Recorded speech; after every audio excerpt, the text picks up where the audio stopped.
పాలన చేస్తుంది. మనకి లక్ష్మీ అమ్మవారు చేస్తుంది. ఆ తర్వాత మనం ఉత్తరపీఠ నుంచి పూర్వపీఠ నుంచి ప్రారంభించి ఆ తర్వాత విష్ణు సహస్రనామాలన్నింటినీ మనం చక్కగా సేవించి ఆ తర్వాత ఉత్తరపీఠిక ఇతీదం కీర్తనీయస్య కేశవస్య మహాత్మనః అని మనం చెప్తూ ఉంటాం. ఇప్పుడు వాటి గురించి ఒకసారి మనం చూస్తాం. దాని గురించి చూసే ముందు మహావిష్ణువు యొక్క వైభవం అంటే మేము వింటాం కానీ నామాలకు అంత వైభవం ఏముంటుందండి, పేరుకంత వైభవం ఏముంది, అది కూడా ఒకసారి మనం ఉపోద్ఘాతంగా చెప్పుకొని ఆ తర్వాత ఇందులో పెడదాం. మనకు ఒక్కొక్క యుగంలో భగవంతుని చేరుకోవడం కొరకు ఒక్కొక్క మార్గాన్ని పరమాత్మ ఏర్పాటు చేసేదని మనం ఇదివరలో కూడా మనం చెప్పుకున్నాం కదా. యుగాలన్నీ మనకు కృత ఒక్కొక్క యుగంలో ఒక్కొక్క ఉపాయం.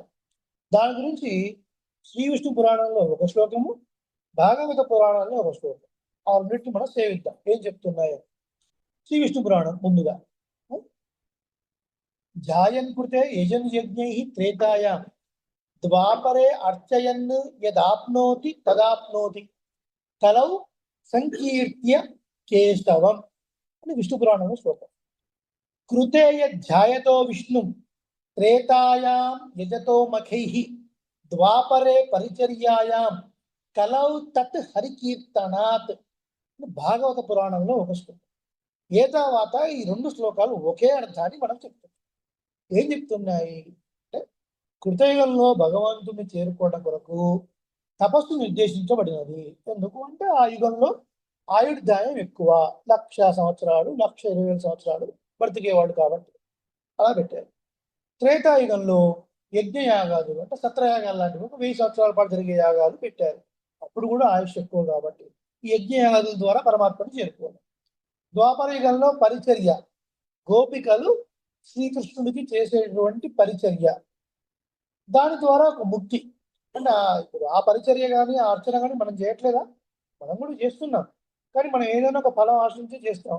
కానీ గోపికలు మాత్రం ఏమీ ఆశించకుండా కృష్ణుడిని సేవించడమే ఒక ఫలం అని.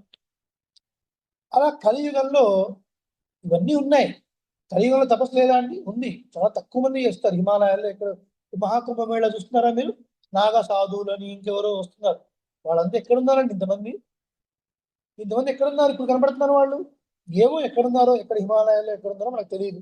అరే ఏం చేస్తున్నారు వాళ్ళు? బిగ్ బాస్ చూస్తున్నారా? చూడండి, తపస్సు చేసుకుంటారు. హిమాలయాల్లో తపస్సు చేసుకుంటూ కూర్చున్నారు. ఇప్పుడు కనపడుతున్నారు, కనపడట్లేదు కూడా హిమాలయాలు తపస్సు చేసుకుంటున్నారు. కలియుగంలో కూడా తపస్సు ఉంది. మరి త్రేతాయుగంలో యజ్ఞయాగాదులు అన్నారు, కలియుగంలో యజ్ఞయాగాదులు లేవా? ఉన్నాయి. అంత గొప్పగా అంత వైభవంగా అన్ని సంవత్సరాల పాటు లేవు, కొద్ది కాలం పాటు మాత్రం ఉన్నాయి. అంటే ఒక 11 రోజులు చేస్తాం మనం పొద్దున సాయంత్రం. ఇకపోతే పరిచర్య, ఇది కలియుగంలో కనపడడం చాలా చాలా చాలా కష్టం. గోపికల్ లాంటి ఒక భావన ఉండటం, గోపికలు శ్రీకృష్ణుని సేవించారు అంటే శ్రీకృష్ణుని సేవించడమే ఒక ఫలం అని సేవించారు. ఇది మనకు కొంచెం కనపడడం కష్టం. ఇది మిగతావన్నీ కలియుగంలో ఉన్నప్పటికీ కూడా చాలా స్థిరందమైన ఒక మార్గం, చాలా గొప్పదైన ఒకటి ఏమిటి అంటే అయ్యా భగవన్నామ సంకీర్తన కలియుగంలో చాలా విశేషము అన్నారు. ఈ నామ సంకీర్తన మనకు కావాల్సిన అన్నిటినీ తెచ్చిపెడుతుంది అన్నారు. పరమాత్మ యొక్క కృప అట్లాంటిది కదండి. పరమాత్మ యొక్క కృప అట్లాంటిది. ఏ పరమాత్మ ఎక్కడ ఉంటాడు ఆయన? దానికి ఒక పురాణ శ్లోకం చెప్తుంది. వైకుంఠేతు పరేలోకే శ్రియా సార్ధం జగత్పతి ఆస్తే విష్ణు రచించాత్మ భక్తైర్ భాగవతై సహ. శ్రీ వైకుంఠంలో శ్రీదేవి భూదేవి నీలాదేవి చక్కగా సేవిస్తూ ఉండగా భక్తై భాగవతై సహ అంటే నిత్యులు ముక్తులు ఎప్పుడు వైకుంఠంలో ఉండేవాడు. అనంతుడు, గరుడు, విశ్వక్సేనుడు, కుముదుడు, జయంతుడు వీళ్ళంతా. ఇకపోతే ముక్తులు అంటే మన కొంతకాలం భూమి మీద ఉండి ఆచార సమాచారం పొంది పరమాత్మ అనుగ్రహం పొంది ఈ శరీరం వదిలిపెట్టిన తర్వాత అన్ని లోకాలని సూక్ష్మ శరీరం బాడీ వదిలిపెట్టిన తర్వాత ఈ జీవాత్మ ఒక సూక్ష్మ శరీరాన్ని తీసుకుంటుంది. అది లోకాలన్నింటినీ భేదించుకొని వెళ్ళి ప్రతి లోకంలో ఈ జీవుడికి అందరూ వెల్కమ్ చెప్తూ ఉంటారు, సన్మానం చేస్తూ ఉంటారు. అలా సన్మానం చేయించుకొని బ్రహ్మలోకం వరకు వెళ్ళి బ్రహ్మతో కూడా సన్మానం పొంది ఆ తర్వాత విరజ అని ఒక నది ఉంటుంది కదా, ఆ నదిలో ఒకసారి స్నానం చేసిన తర్వాత అమానవ స్పర్శ అంటారు. కొంతమంది వచ్చి ఇలా ముట్టుకుంటారు. ముట్టుకోగానే ఏమవుతుంది? మన దేహం శ్రీమన్నారాయణ లాంటి దేహం అవుతుంది, చతుర్భుజాలతో ఉన్నటువంటి దేహం. శతం వాసో హస్త, 500 మంది అప్సరసలు వస్తారు. వచ్చి వాళ్ళందరూ పూలమాలతో అలంకరించడము, చక్కటి కాడగ దిద్దడము, చక్కటి గంధము, ఇవన్నీ వస్త్రాలు ఇవన్నీ వేసి అలా నారాయణ తీసుకుని వెళ్ళి అలా వెళ్ళిన వాడిని ముక్త పురుషుడు అని అంటారు. ఎప్పుడు అక్కడ ఉండేవాళ్ళని నిత్య పురుషుడు అంటారు. అలా ఉండేవాడు పరమాత్మ. ఆ పరమాత్మకి జాలి, కృప. అయ్యో వీడు సంసారంలో పడి పుట్టుకుంటున్నారే, పుట్టడము, కర్మ చేయడము, మరణించడము, మళ్ళీ ఏదో జన్మ తీసుకోవడము, మళ్ళీ ఇవన్నీ రిపీట్ అండ్ రిపీట్ నడుస్తూనే ఉన్నాయి. ఇక్కడ వైకుంఠంలో ఉండి నిత్యుల్లాగా, ముక్తుల్లాగా చాలా ఆనందాన్ని పొందాల్సి ఉండగా వీళ్ళని కష్టపడుతున్నారు అని మన మీద కృపతోని, కలియుగంలో పాపం వీళ్ళు ఉండేదే 100 సంవత్సరాలు. ఆ 100 కూడా ఉంటారో లేదో డౌట్. బీపీలు, షుగర్లు, రకరకాల వ్యాధులు వస్తున్నాయి. కాబట్టి వీళ్ళకి ఇంత కఠినంగా తపస్సులు ఇవన్నీ పెడితే ఏం చేస్తారు వీళ్ళు? కాబట్టి వీళ్ళకి సింపుల్ గా నామ సంకీర్తనతో వీళ్ళకు ఇచ్చేయచ్చును అని ఒక చిన్న రూల్ పెట్టుకున్నాడు ఆయన. ఆ కృపే కారణం. ఓన్లీ నామ సంకీర్తనతో ఎట్లా వస్తుందండి అంటే ఆయన అనుగ్రహించాడు కాబట్టి వస్తుంది, మనం అనుకుంటే రాదు, ఆయన అనుగ్రహిస్తే వస్తుంది. ఇలా ఒక్కొక్క యుగంలో మనకు చెప్పబడ్డాయి. గోపికల భక్తి అనుకున్నాం కదా, ఒక చిన్న ఉదాహరణ చెప్తూ ముందుకెళ్దాం. మధురా నగరం, ఇటు రేపల్లె, మధ్యలో యమున, రుక్మిణి కృష్ణుడు ఉన్నారు. ఒక రోజు రాత్రి ఎందుకో పరమాత్మ పరాకుగా ఉన్నాడు, అటు ఇటుగా తిరుగుతున్నాడు, కాస్త ఎంతో డిస్టర్బెన్స్ గా ఉంది. రుక్మిణి అడిగింది, ఏమైందండి ఎందుకంటే కంగారుగా ఉన్నారు అంటే, రోజు రాత్రి ఈ టైంకి రాధాదేవికి పాలు తాగే అలవాటు ఉంది. రాధాదేవికి పాలు తాగే అలవాటు ఉంది, మీరు ఎందుకు ఇంత కంగారు పడుతున్నారు అంటే, వాళ్ళు ఇంకా రాధాదేవికి పాలు అందలేదు, ఏదో కారణం వల్ల, వర్షం పడుతుంది ఏదో పడుతుంది, మొత్తానికి కారణం వల్ల అందలేదు. దానికి ఉందని నేను వెళ్ళి చూస్తాను పాలు అంది. ఎవరు? రుక్మిణి. పాలు కాచుకుంది చక్కగా గ్లాసులో. ఈ నది నుంచి ఆవిడ వేరింది. రాధా తలుపు కొట్టింది. తలుపు కొట్టగానే రుక్మిణి తలుపు కొట్టగానే రాధా తలుపు తీసింది. రుక్మిణి అంటే ఎవరండి? సాక్షాత్ మహాలక్ష్మి కదా. శ్రీమన్నారాయణుడు ఎక్కడుంటే అక్కడ మహాలక్ష్మి ఆ రూపాన్ని తీసుకుంటుంది. తాగతే భవత్ సీత రుక్మిణి కృష్ణ జన్మని అన్యేషు చ అవతారేషు విష్ణో ఏష అణపాయిని. ఆ శ్రీమన్నారాయణుడు దేవరూపం తీసుకుంటే దేవతా స్త్రీగా ఉంటుంది, మనుష్య రూపం తీసుకుంటే మనుష్య స్త్రీగా భార్యగా ఎప్పుడు ఉంటుంది. సాక్షాత్తు ఈయన తనకు పుట్టింది వచ్చింది. ఏమిటి అంటే, ఇలా కృష్ణుడు బాధపడుతున్నారు, మీరు పాలు తాగలేదట. పాలు ఎట్లాంటి పాలు? లక్ష్మీదేవి చేతిలో పాలంటే చక్కటి వేడిగా ఉన్న పాలు, పైన కుంకుమ పువ్వు తీసుకుంది రాదా, తక్కువ తాగేసింది, గ్లాస్ ఇచ్చేసింది. ఇవి తిరిగి మళ్ళీ ప్రయాణం చేసి వచ్చేస్తుంది. ఈ వస్తుందని తెలిసి కావాలంటే కృష్ణుడు కాస్త ఒక కప్పు కప్పుకొని పడుకున్నాడు. అరికాదాలు మాత్రం బయట కనిపించేట్టుగా పెట్టుకుని పడుకున్నాడు. దొంగ నిద్ర, పడుకోలేదు.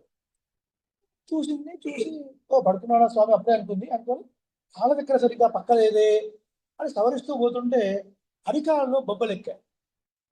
అరికాల మీద ఏమున్నాయండి? స్వామి అని లేపింది. ఏమైంది, ఇప్పటిదాకా బాగానే ఉన్నారు. లేచాడు. అంటే నువ్వు రాధకి పాలు ఇచ్చావు కదా? అవును ఇచ్చానండి, అందుకని నా కాళ్ళు బొబ్బలు ఎక్కాయి. ఏమండి, రాధకు నేను పాలిస్తే మీ కాళ్ళు బొబ్బలు పెట్టండి అంటే, ఏం లేదు ఇప్పుడు నువ్వు వెళ్ళి సాక్షాత్తుగా పాలిచ్చావా? రాధ తలుపు తీసింది కదా, సాక్షాత్తు మహాలక్ష్మి రూపంలో నువ్వు వచ్చావు. ఆ పాలు కుంకుమ పువ్వు ఉంది, పాలు వేడిగా ఉంది, అవ నేను చూసుకోలేదు, డైరెక్ట్ గా తాగేసింది.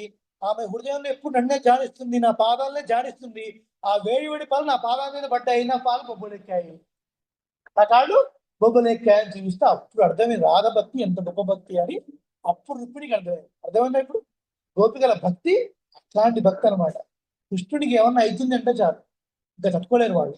అటువంటి భక్తి, అటువంటి గోపికలు చేసే చర్య ఎట్లుంటుంది? శ్రీకృష్ణుడు చేసే ఏదైనా, శ్రీకృష్ణుడు బాగుంటే చాలు, మేమేమైపోయినా పర్వాలేదు, శ్రీకృష్ణుడు బాగుంటే చాలు. అటువంటి భక్తి ఈ ఉదాహరణ అది. అవన్నీ మన కలియుగంలో కనపడడం చాలా కష్టం కదా. పరమాత్మ బాగుండాలని కోరుకునే వాళ్ళు ఎంతమంది అండి? మనం బాగుండాలని కోరుకోవడం సరిపోతుంది తప్ప ఆయన బాగుండాలని కోరుకునే వాళ్ళు ఎంతమంది? చాలా తక్కువ. అలాంటివి. ఏదేమైనా కలియుగంలో భగవన్నామం చాలా గొప్ప. భగవన్నామాన్ని సేవించి లబ్ధి పొందిన వాళ్ళు ఎవరైనా ఉన్నారా? భగవన్నామం సేవిస్తే మనకు చాలా విశేషం అని చెప్తున్నారు కదా. ఇలా భగవన్నామాన్ని మనకు పఠించి అలా స్మరించి ఎవరైనా లబ్ధి పొందారా? మనకు మహాభారతంలో కనపడుతుంది. మహాభారతంలో నిండు సభలో ద్రౌపదిని అవమానించదలుస్తాడు ఎవరు? దుర్యోధనుడు. ఆ సమయంలో ఏకవేణి ఒకటే వస్త్రంతో ఉంటుంది ద్రౌపది. ఆమె రజస్వల సమయం అది. ఆ రజస్వల సమయంలో ఒక వస్త్రంతోనే చుట్టుకొని ఉంటుంది. వీళ్ళు ఏదో పాచికలాడారు, వీళ్ళు ఓడిపోయారు. వెళ్ళి మరి ఆమెను కూడా పందెంలో పెట్టారు. ఆమెను తీసుకొని రండి అన్నారు. నిండు సభ తీసుకొని వచ్చాడు. కీచకుడు లాక్కుంటూ వచ్చాడు. నిండు సభలో ఆ వస్త్రాన్ని తీసేయండి అన్నారు. మరి ఏం చేయాలండి? దిగ్గన ధీరులైనటువంటి భర్తలు ఎంతమంది ద్రౌపది భర్తలు? ఎవరు వారు? ధర్మరాజు, భీముడు, అర్జునుడు, నకులుడు, సహదేవుడు. వీళ్ళందరూ ఎవరి అంశాలతో జన్మించిన వారు? ధర్మదేవత అంశ ధర్మరాజు, వాయుదేవుడి అంశ భీముడు, ఇంద్రుడి అంశ అర్జునుడు, అశ్విని దేవతల అంశ నకుల సహదేవుడు. దిగ్గన ధీరుడైన భర్త 5 ఉన్నారు. నిండు సభలో ఒక స్త్రీ యొక్క మానాన్ని అపహరించబోతుంటే ఎవరు ఏమి చేయలేని దిక్కు తోచని స్థితిలో ఉన్నారు. ఏం చేయాలి ద్రౌపది? అందుకే ప్రతివాడి జీవితంలో ఆచార్యుడు ముఖ్యము. ఒకసారి వశిష్ఠుల వారు వచ్చినప్పుడు ఒక మాట చెప్పారు ద్రౌపది. మహత్యాపది సంప్రాప్తే స్మర్తవ్యో భగవాన్ హరి. అసలు నీ జీవితంలో ఇంకా నీకు కాపాడేవాడు ఎవరు లేరు, నీకు దిక్కు తోచడం లేదు, ఎవ్వరు నిన్ను కాపాడే స్థితిలో ఉన్నప్పుడు స్మర్తవ్యో భగవాన్ హరి, ఒక్కసారి హరిని ధ్యానించు అన్నారు. ఆ విషయం ఒక్కసారి తట్టింది. అప్పటి వరకు తన చీర లాగుతుండే పంటి బిగున పట్టుకుంది. ఇక చివరి క్షణంలో ఆచార్యుల మాట గుర్తొచ్చి శంఖచక్ర గదాపానే ద్వారకా నిలయాచ్యుత గోవింద పుండరీకాక్ష రక్షమాం శరణాంగతం అని పంటి బిగున చీరను కూడా వదిలేసింది. ఏమవ్వాలి? వివస్త్ర అయిపోవాలి. కానీ వివస్త్ర కాలేదు. వస్తూనే ఉన్నాయి చీరలు. అలా మానం చేత కాపాడబడింది. ఇప్పుడు కాపాడింది కృష్ణుడా, కృష్ణ నామమా? కృష్ణనామం. శంఖ చక్ర గదాపానే, శంఖము చక్రము గదా పద్మాన్ని ధరించిన ఓ స్వామి, ద్వారకా నిలయాచ్యుత, ద్వారకలో వాసం ఉండే ఓ అచ్యుత, అచ్యుతము స్థాన భ్రంశం పొందేవాడు, తన స్థాయి నుంచి తప్పుకునేవాడు, అచ్యుత తన స్థానం నుంచి తప్పనివాడు, ఒకసారి కాపాడుతాను అంటే కాపాడే తీరుతాడు. అటువంటి వాడు అచ్యుతుడు శ్రీమన్నారాయణుడు. ఆయనయే రక్షకుడు. అచ్యుత గోవింద పుండరీకాక్ష రక్షమాం శరణాలు. ఇప్పుడు నామమే కాపాడు. శ్రీమన్నారాయణ శ్రీకృష్ణుడు పక్కన లేకున్నా కూడా ద్రౌపదికి ఆపదలో చీరలిచ్చింది ఎవరు? భగవాన్ నామము. ప్రహ్లాదుడు ఎంత పిల్లవాడు? చిన్న పిల్లవాడు. ఎప్పుడు నారాయణ స్మరణ కదా. తండ్రి ఎన్నో రకాలుగా చంపించాలని చూశాడు. ఎక్కడో 100 యోజనాలు ఎత్తున్నటువంటి పర్వతం నుంచి కింద పడేసి తోసేసి కన్న కొడుకుని సంహరించాలని చూశాడు. సముద్రం మధ్యలో వదిలేసి చేశాడు. ఇన్ని రకాల ప్రయత్నం చేశాడు. అసలు మనసు హరినామ తప్ప, నారాయణ స్మరణ తప్ప ఇంకెన్నా పోయిందా? ఎటూ పోలేదు. ఎప్పుడు భగవన్నామ ధ్యానమే ధ్యానమే ధ్యానం. అంతెందుకండి, తిరుప్పావి అంటే ఏంటి? భగవన్నామ సంకీర్తనే కదా కదా. నారాయణన్ పాడి పరమన్ అడిపాడి ఓం యువలగడన్న ఉత్తమన్ పాడి ముగిల్ వన్నన్ పేర్పాడి పొంగయక్కన్నానై పాడి పాడి పాడి పాడి భగవన్నామాన్ని కీర్తించి కీర్తించి కీర్తించి భగవన్నామం కీర్తించడమే కలియుగంలో గొప్పదైన ధర్మము. నామ సంకీర్తన వైభవం చాలా చోట్ల చెప్పబడింది. 2-3 ఉదాహరణలు మనం సేవించాలి. ఇప్పుడు శ్రీ విష్ణు సహస్ర నామ వైభవం. ఏదైనా ఒక ప్రబంధానికి ఒక గొప్పతనం వచ్చింది అంటే దానికి కొన్ని కారణాలు ఉండాలి. ఏమిటది అంటే పెద్దల చేత ఇది ఆమోదింపబడి ఉండాలి. శ్రీ విష్ణు సహస్రనామానికి త్రిమతాచార్యులు భాష్యం రాశారు. అద్వైత పరంగా శంకర భగవత్పాదులు రాశారు. మాధవ పరంగా తీర్థులు రాశారు. అలాగే విశిష్టాద్వైత పరంగా పరాశర భట్టర్ వారు కూడా భగవద్ రామానుజుల యొక్క ఆజ్ఞతోని పరాశర భట్టర్ వారు కూడా భాష్యం రాశారు. భాష్యం అంటే ఏమిటి? కమెంటరీ, వ్యాఖ్యానం, ఎలాబొరేటెడ్ వర్షన్ ఆఫ్ ఈచ్ నామం. అసలు ఏం చెప్తుంది ఈ నామం అని చాలా ఎలాబొరేట్ గా రాశారు. ఇంతమంది చేత ఇది ఆదరింపబడింది. ఇప్పుడు మార్కెట్లో కూడా ఎవరైనా బుక్స్ రిలీజ్ చేసినప్పుడు అమితాబ్ బచ్చన్ దీనికి ముందు మాట రాశారనుకోండి, ఎగబడి ఉంటారు. సంప్రదాయంలో చిరంజీవి స్వామివారు మంగళాశాసనం చేశారు, వాళ్ళ కన్నడ స్వామివారు ఈ గ్రంథాన్ని చాలా మెచ్చుకున్నారు అంటే చాలా గొప్ప గ్రంథం అండి, పెద్దలు స్వీకరిస్తారు. అలాగే విష్ణు సహస్రనామం కూడా త్రిమతాచార్యులు వీళ్ళందరూ కూడా చక్కగా ఆదరించి దీనికి కమెంటరీ రాశారు. ఇంతమంది దీన్ని ఒప్పుకున్నారు, ఇంతమంది దీన్ని చేశారు.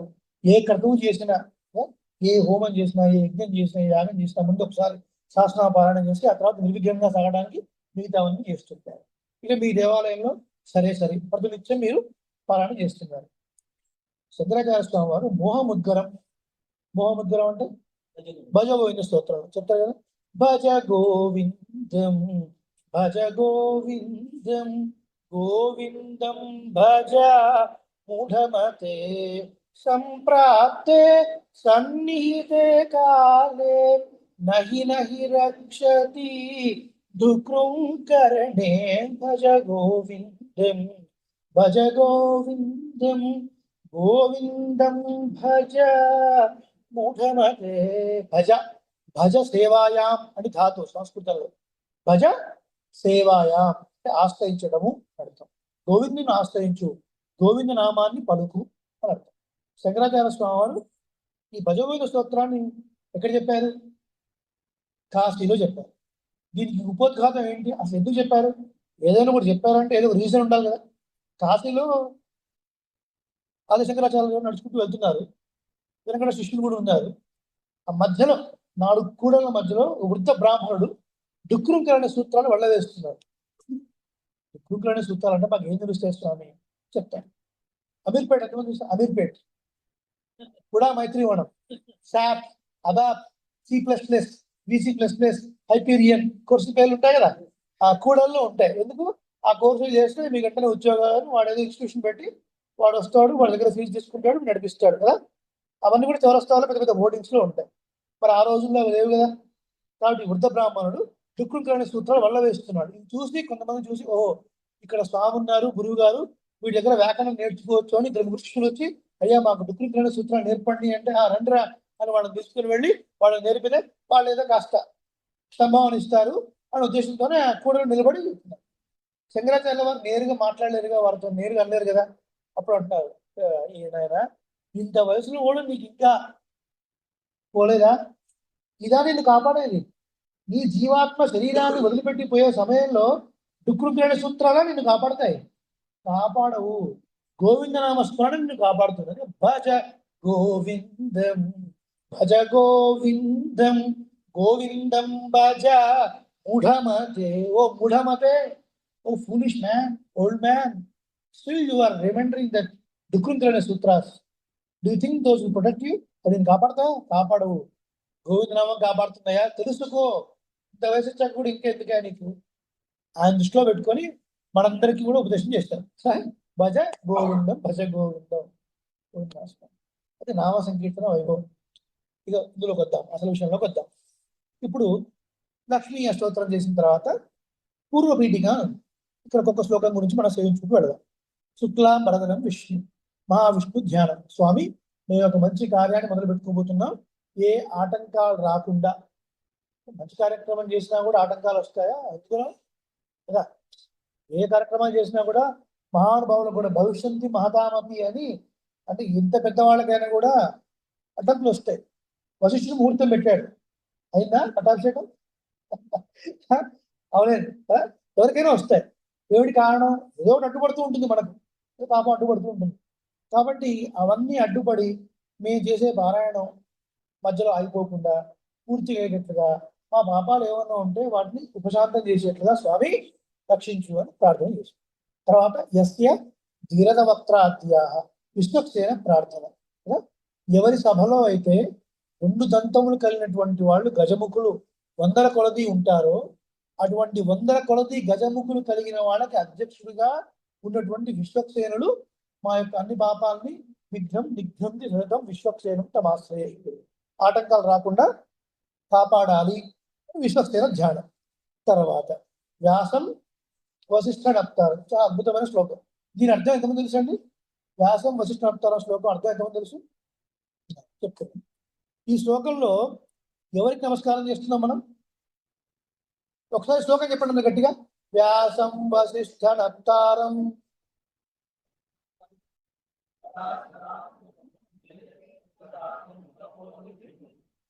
ఇది మనం వ్యాసునికి నమస్కారం చేస్తున్నాం. వ్యాసుని యొక్క గొప్పతనం ఇందులో చెప్పబడదు. వ్యాసం వశిష్ఠ నప్తారం, వశిష్ఠుడి యొక్క గ్రేట్ గ్రాండ్ సన్, ముని మనవడు. వశిష్ఠ నప్తారం శక్తే పౌత్రం, శక్తి మహర్షి యొక్క మనవడు. అకల్మషం, ఏ కల్మషము లేనివాడు. పరాశరాత్మజం, పరాశర మహర్షి యొక్క కుమారుడు. ఆత్మజం అంటే కుమారుడు. సుఖతాతం, సుఖ మహర్షి యొక్క తండ్రి. సంస్కృతంలో తాత అంటే తెలుగులో అర్థం ఏంటి? తండ్రి అని అర్థం అనమాట. సంస్కృతంలో తాత అంటే తెలుగులో తండ్రి అని అర్థం. సుఖతాతం అంటే ఎవరు? సుఖ మహర్షి యొక్క తండ్రి, పరాశుడి యొక్క కుమారుడు, శక్తి మహర్షి యొక్క మనవడు, వశిష్ఠుడి యొక్క ముని మనవడు అయినటువంటి వ్యాసుడికి నమస్కారము. అద్భుతమైన శ్లోకం అండి. అసలు వాడు లీనియర్ చూడండి. తాతగారు గొప్పవాడైతే తండ్రి నెంబర్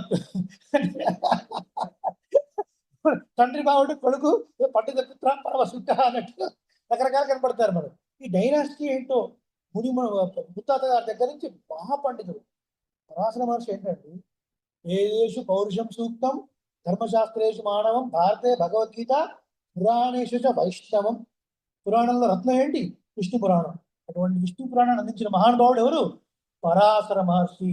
ఆ మహర్షి యొక్క కుమారుడు. వశిష్ఠుడు ఎవరు? ఇక్ష్వాకు వంశ కుల గురువు. ఒక్క మాట చేత క్షత్రియుడైనటువంటి విశ్వామిత్ర మహర్షిని బ్రహ్మర్షి చేశాడు. విశ్వామిత్రుడు ఎవరు? క్షత్రియుడు. ఎన్నో వందల సంవత్సరాలు తపస్సు చేశాడు. ఏది? బ్రహ్మర్షి కావాలని. బ్రహ్మ ప్రత్యక్షం అయ్యాడు. ఏ రాజర్షి అన్నాడు. బా, ఇంత కష్టపడితే రాజర్షి, రాజులలో ఋషి లాంటి వాడు అని అర్థం. బ్రహ్మర్షి అనిపించుకోవాలని ఎందుకు? వశిష్ఠుడికి సమానంగా కుదరలేదు. వశిష్ఠుడే పిలిచాడు, హే బ్రహ్మర్షి అంటే. అప్పుడు ఒక మాట చేత క్షత్రియుడు కూడా బ్రాహ్మణుడు అయ్యాడు. అది వశిష్ఠుడు మహర్షి యొక్క గొప్పతనం. వశిష్ఠుడికి విశ్వామిత్రుడికి ఒకసారి బాలకాండలో వస్తుంది, చిన్న ఫైటింగ్ జరుగుతుంది అక్కడ. బాగా గుర్తుపెట్టుకోండి, మన బంధువులకి వెళ్ళినప్పుడు 7-7:30 అవుతుంది. మీరు సాపాటు వేసుకోండి, సాపాడు. లేదండి మాకు టైం అవుతుంది, పొద్దున ఆఫీస్కి వెళ్ళిపోవాలంటే 1-2 సార్లు కన్నా ఎక్కువ బతలాడకూడదు. ఎందుకు అంటే ఇప్పుడు బతలాడతారండి వాళ్ళు, ఏదో మొహమాటంగా ఉంటారు. మీరు ఈ ఇంట్లో ఆ గది, అక్కడి నుంచి ఈ గది, ఆ ఫారెన్ నుంచి తెప్పించుకున్నటువంటి ఒక బాటిల్, ఏ బాటిల్? పర్ఫ్యూమ్ బాటిల్ వేరే అనుకోండి. ఈ ఫారెన్ నుంచి తెచ్చుకున్నటువంటి ఈ వస్తువులు చూపిస్తారు. ఈ రోజుకి ఈయనకి ఏదో ఆశ కలుగుతుంది, నాకు ఇది కావాలంటాడు. అమ్మ నేను అది అంటాడు. ఫైటింగ్. ఒక గెస్ట్ గా ఏదొస్తే బియ్యంకుడిని బాగారిని నేను వచ్చి అడిగితే, ఆఫ్టర్ ఆల్ నాకు ఆ బాటిల్ ఇవ్వవా, పర్ఫ్యూమ్ బాటిల్ ఇవ్వవా అని గొడవ పెట్టుకుంటాడు. ఇప్పుడు ఇవన్నీ గొడవలు ఎందుకు వచ్చాయి? ఆయన పోతా అంటుంటే పోనీయకుండా ఉండు ఉండు ఉండు గొడవ వచ్చింది. ఇది ఎక్కడికి వచ్చింది? అక్కడి నుంచే వచ్చి భూమండలాన్ని చుట్టొచ్చాడు. ఎవరు? విశ్వామిత్రుడు. వచ్చిన తర్వాత వశిష్ఠ మహర్షి ఆశ్రమం దగ్గరలో ఉంది. ఈ సైనికులందరినీ ఇక్కడ ఆపాడు. మీరందరూ ఆగండ్రా, ఇంతమంది పోయి ఆశ్రమం మీద పడితే బాగుండదు, ఎవరు సేవించుకొని వస్తాను. సేవించుకున్నాడు. లేదు మీరు కాస్త కాపాటు వేసి వెళ్ళండి అని వశిష్ఠుడు అన్నాడు. మీరు తపోధనులు, మీ దగ్గరకు వచ్చి మేము ఏమైనా సమర్పించాలి, కానీ మీ దగ్గర సాపాట్లు ఇవన్నీ ఏంటండి? ఒక పడవ ఇచ్చారు, మీరు చాలు వెళ్ళిపోతాం అంటే, చాలా మంది ఉన్నాను, ఎంతమంది ఉన్నా పర్వాలేదండి అన్నారు. సభలను పిలిచాడు కామధేను. వాళ్ళ మనసులో ఏదనుకుంటే అది ప్రతిదీ క్షణాలలో ఏర్పాటు చేసింది. వేడి వేడి అన్నం, నెయ్యి, పప్పు. అబ్బా వడియాలుంటే బాగుండు అని కూడా అనుకున్నాడు. వెంటనే వడియాలు, వెంటనే వడియాలు. మంచి మిర్చి బజ్జి ఉంటే బాగుండు, వచ్చేసి మిర్చి బజ్జి. ఇట్లా అనుకోవడం ఆలస్యం. కామధేను ప్రతిదీ అరేంజ్ చేసి, ఇప్పుడు విశ్వామిత్రుడికి నాకు ఇది కావాలి, నాకు ఇది కావాలి, నేను ఇయ్యలేనయ్యా, అది ఇచ్చే పాలతోని ఆ నెయ్యితోని నేను హోమం చేసుకున్నాను, నేను అది ఇవ్వలేను అంటే, నేను రాజుని కదా, భూమి మీద ఉన్నటువంటి శక్తి మొత్తం నాకు వస్తుంది కదా, నువ్వు ఇవ్వడం ఎట్లా అంటావు అని ఏకంగా యుద్ధానికే దిగాడు. ఎన్ని అస్త్రాలు వేశాడు, ఎన్ని శస్త్రాలు వేశాడు. వశిష్ఠుడి చేతితో ఒక మంత్రదండ ఉంది, ఇక్కడ పట్టుకొని నిలబడ్డాడు. ఒలింపిక్స్ లెవెల్లో పట్టుకొని నిలబడ్డాడు. ఈ విశ్వామిత్రుడు అస్త్రము శస్త్రాలు ఎన్ని వేసినా కూడా ఇదే లాగేసుకుంది మంత్రదండం. అప్పుడు అన్నాడు విశ్వామిత్ర మహర్షి, దిగ్బలం క్షత్రియ బలం బ్రహ్మ తేజో బలం బలం ఏకేన మంత్రదండేన సర్వాస్త్రాన్ని హతాని. దిక్ అంటే ఛీ అని అర్థం. ఛీ, క్షత్రియ బలం ఒక బలమా? బ్రహ్మ తేజో బలం బలం, బ్రహ్మ బలం గొప్ప బలము. కాబట్టి ఏకేన మంత్రదండేన, ఒక్క మంత్రదండము నేను వేసిన ఇన్ని అస్త్రాన్ని శస్త్రాలు లాగి పడేసిందంటే బ్రహ్మ తేజో బలం ఎంత గొప్పదండి. బ్రాహ్మణ తేజస్సు గొప్ప తేజస్సు అది అని చెప్పేసి అప్పుడు వదిలేసి, నేను అన్ని దిక్కులు కలిసి తపస్సు చేస్తానని తపస్సు చేశాడు. కానీ ఆఖరికి వశిష్ఠుడి చేత బ్రహ్మర్షి అంటే అప్పుడు పొంగిపోయాడు. ఈయన మాట చేత క్షత్రుడైన వాడు బ్రహ్మర్షి అయ్యాడు, బ్రాహ్మణుడు అయ్యాడు. That is the capacity of వశిష్ఠుడు. అటువంటి డైనాసిటీని పుట్టినవాడు వ్యాస మహర్షి. ఆయనకు నమస్కారం. ఆయన కుమారుడు ఎవరు? సుఖబ్రహ్మం. భాగవత పురాణాన్ని పరీక్షించి చెప్పినవాడు. బా, ఇంత గొప్ప వంశం, ఒక అబ్బాయి అంటే మన అమ్మాయికి ఇద్దాం కదా అనిపిస్తుంది కదా, అందుకని పెళ్లి చేసుకోలేదు. అందుకని సుఖ మహర్షి పెళ్లి చేసుకోలేదు. సరే, అటువంటి వాడు. దాని తర్వాత నెక్స్ట్ వ్యాసాయ విష్ణు రూపాయ వ్యాస రూపాయ. వ్యాసుడు ఎవరండి? సాక్షాత్తు విష్ణు స్వరూపమే. విష్ణు యొక్క జ్ఞానం యొక్క అంశమే వ్యాస మహర్షి. అందుకని ఓటిగా ఉన్న వేదాన్ని 4గా విభజించాడు. అలాగే పంచమ వేదము అనబడే మహాభారతాన్ని అందించాడు. అలాగే బ్రహ్మసూత్రాన్ని కూడా అందించినటువంటి మహానుభావుడు వ్యాసుడు. ఇంకా ఎక్కువ చరిత్రనే ఉంది వ్యాసుడు, చూద్దాం. తర్వాత అవికారాయ శుద్ధాయ నిత్యాయ. ఈ శ్లోకం ఎక్కడిది? ఈ శ్లోకం ఎక్కడిది? శ్రీ విష్ణు పురాణంలో మొదటి అంశంలో ద్వితీయ అధ్యాయంలో అవికారాయ శుద్ధాయ, ఏ మార్పు లేనివాడు, శుద్ధ స్వరూపుడు, ఏ కర్మ పాపము అంటని వాడు, నిత్యాయ పరమాత్మనే, సదైక రూపాయ విష్ణవే సర్వజిష్ణవే, జయించే స్వభావం కలిగిన వాడు, ఎప్పుడు ఏకరూపంతో ఉండేవాడు స్వామి విష్ణువుని.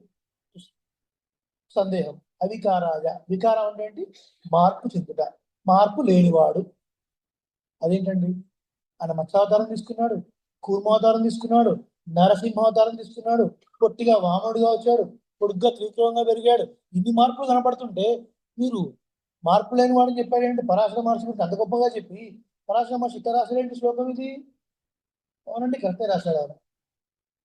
మన ప్రయోజనం గురించి మారితే దోషము. శ్రీమన్నారాయణ పెరిగింది తరిగింది ఎవరి కోసం? ఆయన కోసం కాదు. ఇంద్రుడి కోసం పెరిగాడు తరిగాడు. సత్యవతుడి కోసం మత్స్యావతారం. ప్రహ్లాదుడి యొక్క చతుర్ముఖ బ్రహ్మ యొక్క మాట నిజం చేయడం కోసం నరసింహావతారం. ఈ మార్పులను తన కోసం తీసుకోలేదు, తన భక్తుల గురించి తీసుకున్నాడు. కాబట్టి ఏ దోషము లేనివాడు. యస్య స్మరణ మాత్రేణ జన్మ సంసార బంధనాత్ విముచ్యతే నమస్తస్మై విష్ణవే ప్రభ విష్ణవే. ఎవరి స్మరణ చేత జన్మ సంసార బంధనాలు విముచ్యతే, అన్ని సంసార బంధనాలు విడిపోతాయో అటువంటి శ్రీమన్నారాయణ ఆశ్రయిస్తున్నారు. ఓం నమో విష్ణవే ప్రభ విష్ణవే శ్రీ వైశంపాయన ఉవాచ. ఇదేంటంటే విష్ణువాసనామంలో మధ్యలో ఈ వైశంపాయన ఎవరు? ఈ వైశంపాయన, వైశంపాయనుడు వ్యాస మహర్షి యొక్క శిష్యుడు. వ్యాసుడు వైశంపాయనుడిని ఆదేశిస్తాడు. ఆయన జనమేజయుడికి నువ్వు మహాభారతం చెప్పు అని ఆదేశిస్తాడు. అప్పుడు వైశంపాయనుడు జనమేజయుడికి మహాభారతాన్ని చెప్తూ ఉంటాడు. ఆ క్రమంలో వచ్చేటువంటి శ్లోకాలు అక్కడంతా చాలా మంది చదువుతాం, కానీ ఇది ఎందుకు వచ్చింది ఇక్కడ, ఇది ఎవరు తెలియదు. కాబట్టి ఆ కనెక్షన్ బిల్డ్ చేయడం కోసం ఇవన్నీ చెప్పడం అనమాట. అలా వైశంపాయనుడు చెప్తూ ఉంటే జనమేజయుడు వింటున్నాడు మహాభారతాన్ని. అక్కడ ఈ అనుశాసనిక పరమాత్మలో వచ్చినటువంటి ఒక కాంటెక్స్ట్. శ్రుత్వా ధర్మాన శేషేణ పావనాని చ సర్వసః యుధిష్ఠిరః శాంతనవం పునరేవ అభ్యభాషత. శ్రుత్వా ధర్మాన అశేషేణ, ఒక్క ధర్మం కూడా వదిలిపెట్టకుండా అన్ని ధర్మములు విన్న తర్వాత యుధిష్ఠిరుడు అంటే ధర్మరాజు, శాంతనవం శంతను కుమారుడు యొక్క, శంతను మహారాజు యొక్క కుమారుడు ఎవరైనా భీష్ముడు ఇట్లా అడిగాను, మళ్ళీ ఇట్లా అడిగాను అని ఈ శ్లోకం యొక్క అర్థం. ఈ శ్లోకం అర్థం మనకు అర్థం కావాలంటే దీని కాంటెక్స్ట్, దీని ముందు ఏం జరిగిందో మనకు అర్థం కావాలి. అప్పుడే ఇది మనకు అర్థం అవుతుంది, లేకపోతే మనకు అర్థం కాదు. మహాభారత యుద్ధం జరిగిపోయింది. ఎన్ని రోజులు? 18 రోజులు జరిగిపోయింది. ఆ తర్వాత అదే యుద్ధ భూమిలో అంపశయ మీద భీష్ముడు శయనించి ఉన్నాడు. కృష్ణ పరమాత్మ అర్జునుడి భవనంలో ఉన్నాడు. ధర్మరాజు కృష్ణుని సేవించడానికి వచ్చాడు, కృష్ణుని కలవడానికి వచ్చాడు. కృష్ణుడు ఇట్లా కూర్చున్నాడు, కృష్ణుడు ఇట్లా జానంలో ఉన్నాడు. ధర్మరాజు వచ్చాడు, కూర్చున్నాడు, మాట్లాడుతున్నాడు. ఇంటి రెస్పాన్స్ లేదు. ఎంతైనా మేనత్త కొడుకు మేనమామ పిల్లలు కదా, కొంచెం చదువు ఉంటుంది కాబట్టి కృష్ణ కాస్త ఊపాడు. ఏంటి, అందరూ యోగులందరూ కూడా 100,000 సంవత్సరాల పాటు అడవుల్లో కూర్చొని యోగి రుజ్జాన గమ్యం, అందరూ నిన్ను గురించి తపస్సు చేస్తుంటే, ధ్యానం చేస్తుంటే, నువ్వు ఎవరి గురించి తపస్సు చేస్తున్నావు, నువ్వు ఎవరి గురించి ధ్యానం చేస్తున్నావు? ఆయన తురియ అవస్థలో ఉన్నాడు కృష్ణ పరమాత్మ. తురియ అవస్థ అంటే అసలు ఏం జరుగుతుంది? మొత్తం స్పృహ లేకుండా ఒక ధ్యానంలో ఉన్నాడు. ఇది ఆశ్చర్యం కదండి. మనందరం ధ్యానంలో ఉంటే పెద్ద ఆశ్చర్యం లేదు, పరమాత్మ ధ్యానంలో ఉంటే ఆశ్చర్యం కదా. నువ్వు ఎవరిని ధ్యానిస్తున్నావు బావా? నాకు తెలుసుకోవాలని ఉంది, తెలుసుకునే యోగ్యత నాకు ఉంది అంటే చెప్పవలసినది ప్రార్థించాడు. అప్పుడు కృష్ణుడు ఈ మాట, శరతల్పగతో భీష్మ సామ్యన్యవ హుతాసనః మాం ధ్యాతి పురుష వ్యాఘ్రః తతో మే తద్గతం మనః. శరతల్పగత భీష్మ అంపశయ్య మీద బాణములతో చేయబడిన మంచం మీద పడుకొని ఉన్నాడు. ఎవరు? భీష్ముడు. ఎట్లా ఉన్నాడు ఆయన? సామ్యన్యవ హుతాసన. శ్రీనివాస్ గారు ముందుకొచ్చి కూర్చోండి.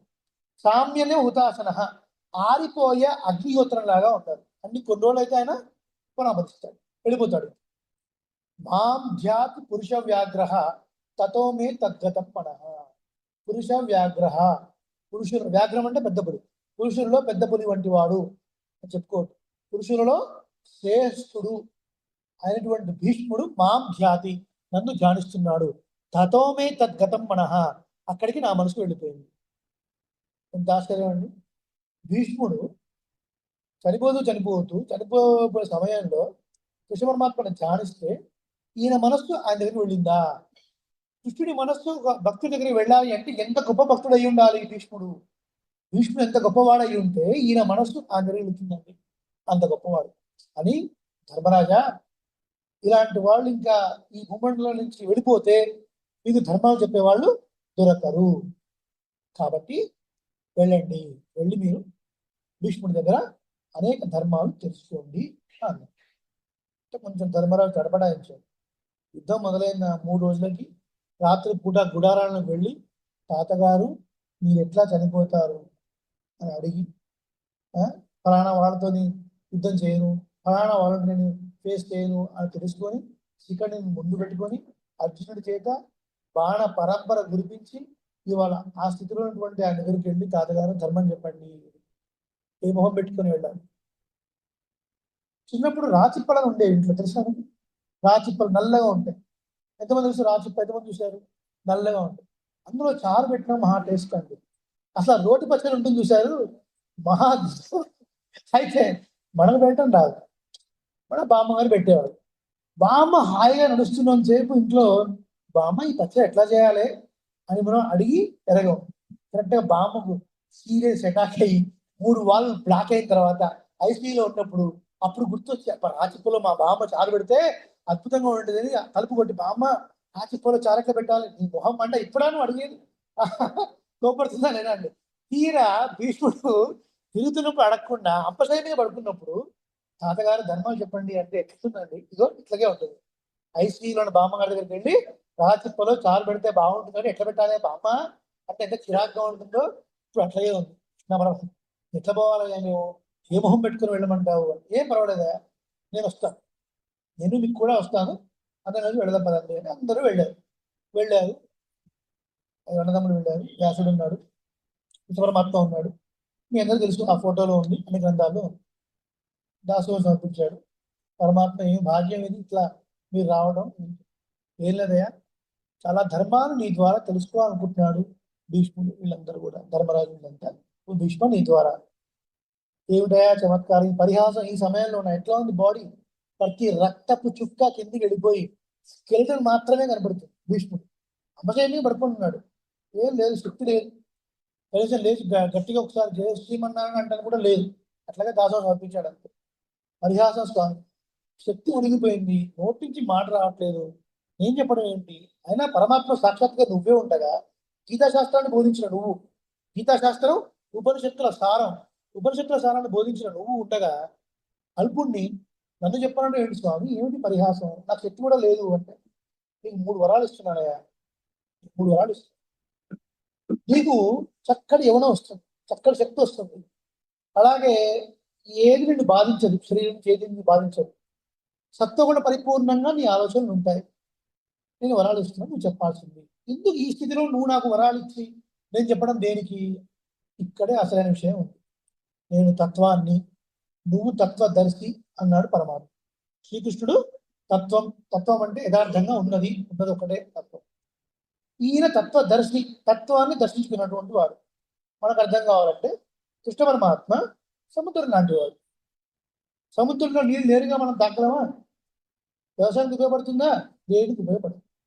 కానీ అదే సముద్రంలో నీరు మేఘం రూపంలోకి వెళ్ళి వర్షిస్తే తాగడానికి, వ్యవసాయానికి, ఇంటి పనులు అన్నింటినీ ఉపయోగపడుతుంది. కాబట్టి ఈయన భీష్మ ఆచార్యుడు మేఘం లాంటి వాడు. అందుకనే ఆడిమడై కన్నా ఒండు నీ కైగరవేలు అనే భాషణంలో లోపలికి వెళ్ళి ముక్కు ముహందు గుడార్తేది బాగా లోపలికి వెళ్ళి ఓ మేఘదేవుడా సముద్రం లోపలికి వెళ్ళి వీటిని బాగా పెంచుకొని పైకి వచ్చి వర్షించాలి సుమా ఆచార్య మేఘమా. కాబట్టి తత్వదర్శి నువ్వు కాబట్టి నీ ద్వారా ప్రకటించే విషయాలు లోకంలో చిరస్థాయిగా ఉంటాయి. చూడండి, ఇప్పుడు మీరందరూ ఉన్నారు, ఇదే ప్రాంగణంలో భగవద్గీతను ఎన్నిసార్లు పారాయణం చేశారు? భగవద్గీత ఎక్కువసార్లు పారాయణం చేశారా? విష్ణుదాసనం ఎక్కువ పారాయణం చేశారా? విష్ణుదాసనం ఎవరింట్లో అయినా చూడండి, ప్రతి వాళ్ళ కంఠస్థం సహస్రనామ పారాయణమే. గీత కూడా ఉంది, గీత తక్కువేం కాదు, సాక్షాత్తు భగవంతుని నోట్లో చూస్తుంది. అయినప్పటికీ కూడా భగవంతుడిని దర్శించినటువంటి భాగవతోత్తముడు తత్వదర్శి అయినటువంటి భీష్మాచార్య నోట్లోకి వచ్చింది ఎల్లకాలం స్థిరంగా ఎంత గొప్ప ఆదరణీయంగా ఉంది చూడండి. ఇది గొప్పతనం. కాబట్టి ఈ వరాలు ఇచ్చి నీ ద్వారా చెప్పించానుందయ్యా అంటే అప్పుడు పరమాత్మ అడిగితే తీసుకున్నాడు. తర్వాత ఈ శ్లోకం యొక్క అర్థం ఇప్పుడు అర్థం అవుతుంది. శుత్వా ధర్మ అన్ని ధర్మాలు చెప్పాను. తీర్థయాత్ర ధర్మము, రాజధర్మము, మోక్ష ధర్మము, యుద్ధ ధర్మము, ఒక్కొక్క ఉపవాస ధర్మము, అన్ని రకాల ధర్మాలు చెప్పాను. శుత్వా ధర్మాన్ని అశేషేణ ఒక్కడి కూడా మిగలకుండా అన్ని ధర్మాలు చెప్పారు. అన్ని ధర్మాలు చెప్పిన తర్వాత యుధిష్ఠిరుడు శాంతనవం శంతన మహారాజు కుమారుడు భీష్ముడిని ద్వితీయ విభక్తి పునరేవ అభ్యభాషగా తిరిగి మళ్ళా ఇట్లా ప్రశ్నించాను. ఇది కాంటెక్స్ట్. అర్థమైంది? టెక్స్ట్ ఏం ప్రశ్నించాడయ్యా? యుధిష్ఠిర ఉవాచ, యుధిష్ఠిరిలా పలికెను ఏమిటి? కిమేకం దైవతం లోకే కింవాప్యేకం పరాయణం సువంతకం కమత్యంతః ప్రాప్నుర్మానవః శుభం ఓ ధర్మ సర్వధర్మాణాం భవతః పరమో మతః కిం జపన్ముచ్యతే జంతుః జన్మ సంసార బంధనాద్. 2 శ్లోకాల్లో 6 ప్రశ్నలు. కిమేకం దైవతం లోకే అంటే లోకంలో అర్థం కాదు. లోక్యతే అనేనా అంటే వేద ఇతిహాస పురాణాది శాస్త్రాలలో ఏకం అంటే ఒకటి అని అర్థం కాదు, ప్రధానమైనది అని అర్థం. అన్ని వాంగ్మయంలో ప్రధానమైన దైవం ఎవరు? ప్రాప్యం ఎట్టిది? ఎవరిని చేరుకోవాలి అంటే మోక్ష స్వరూపం ఎట్లాంటిది? ఎవరిని అర్చించడం వల్ల, ఎవరిని స్తోత్రం చేయడం వల్ల, ఎవరిని జపించడం వల్ల అన్ని రకాలైనటువంటి దుఃఖాల నుంచి విముక్తి పొంది మోక్షాన్ని పొందుతాడు. జంతువు అన్నాడు. జంతు సంసార బంధనాలు, వాటిని విముక్తి పొందుతాడు. జంతువు అంటే యానిమల్స్ అని అర్థం కాదు. జంతువు అంటే జన్యతే శరీరాది ధారణేన ప్రాదుర్భవతి, శరీరాలు కలిగి పుట్టే జీవులు అని అర్థం. 84 లక్షల జీవరాశులు. దోమ శరీరం ఉందా? ఉంది. ఈగ ఉందా? జింక, మనము, దేవతలు అందరూ శరీరాలు ఉన్నాయి. శరీరం కలిగి పుట్టే ప్రతిదీ జంతువు అని కామన్ గా వర్డ్ సంస్కృతంలో. ఎవరైతే ఎవరిని ఆశ్రయించి, ఎవరిని స్తోత్రం చేసి, ఎవరిని అర్చన చేసి, ఎవరిని జపం చేసి, ఎవరిని చేస్తే మనకు అన్ని రకాల శుభములు కలుగుతాయి.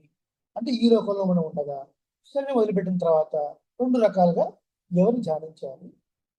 గోధర్మ సర్వధర్మాణం భవతః పరమోమతః. ఇన్ని ధర్మాలు చెప్పారు కదా తాతగారు. ఇందులో నీకు అభిమతమైన ధర్మం ఏమిటి? ఎందుకు అడగాలి ఈ ప్రశ్న? ఇన్ని ధర్మాలు ఈయన అడిగాడు అని చెప్పాడు. వాటిలో మరి ఈ ధర్మం ఇది అని చెప్పినప్పుడు ఈ ధర్మం గొప్పతనం ఏంటో చెప్పే ఉంటాడు కదా భీష్ముడు. చెప్పినప్పుడు ఈయన ఏదో ఒకటి డిసైడ్ చేసుకోవచ్చు కదా. అట్లా కాదు. ఆచార్య తిరువుళ్ళం అంటారు. దీన్ని ఏమంటారు? ఆచార్య తిరువుళ్ళం. తిరువుళ్ళం అంటే మనసు.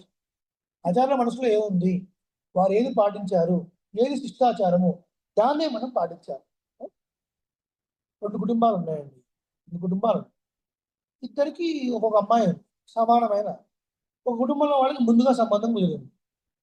వాళ్ళు హైదరాబాద్ నుంచి 200 కిలోమీటర్ల దూరంలో ఉంటారు. వాళ్ళు 2 రోజుల పాటు వచ్చారు. చిన్న షాపింగ్ మాల్, ఆర్ఎస్ బ్రదర్స్ ఏవో తిరిగారు, షాపింగ్ చేసుకుని వెళ్ళిపోయారు. కరెక్ట్గా 1 మంత్ తర్వాత ఈ ఇంట్లో అమ్మాయి కూడా సంబంధం కుదిరింది.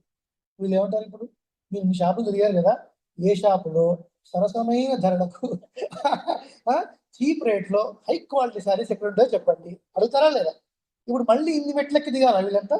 అవసరం లేదు కదా. వీళ్ళు ఆల్రెడీ 1 మంత్ బ్యాకే వెళ్ళి అన్ని రీసెర్చ్ చేసి వచ్చారు కదా.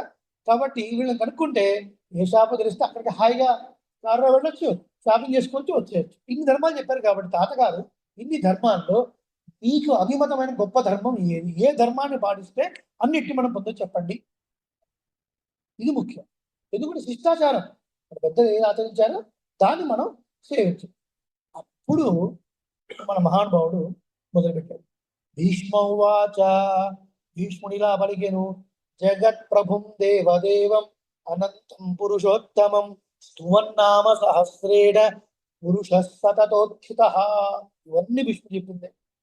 ఇవన్నీ జగత్ ప్రభు దేవదేవం, జగత్తంత్రికి ప్రభు దేవదేవం, దేవతలందరికీ కూడా దేవుడు ఆయన.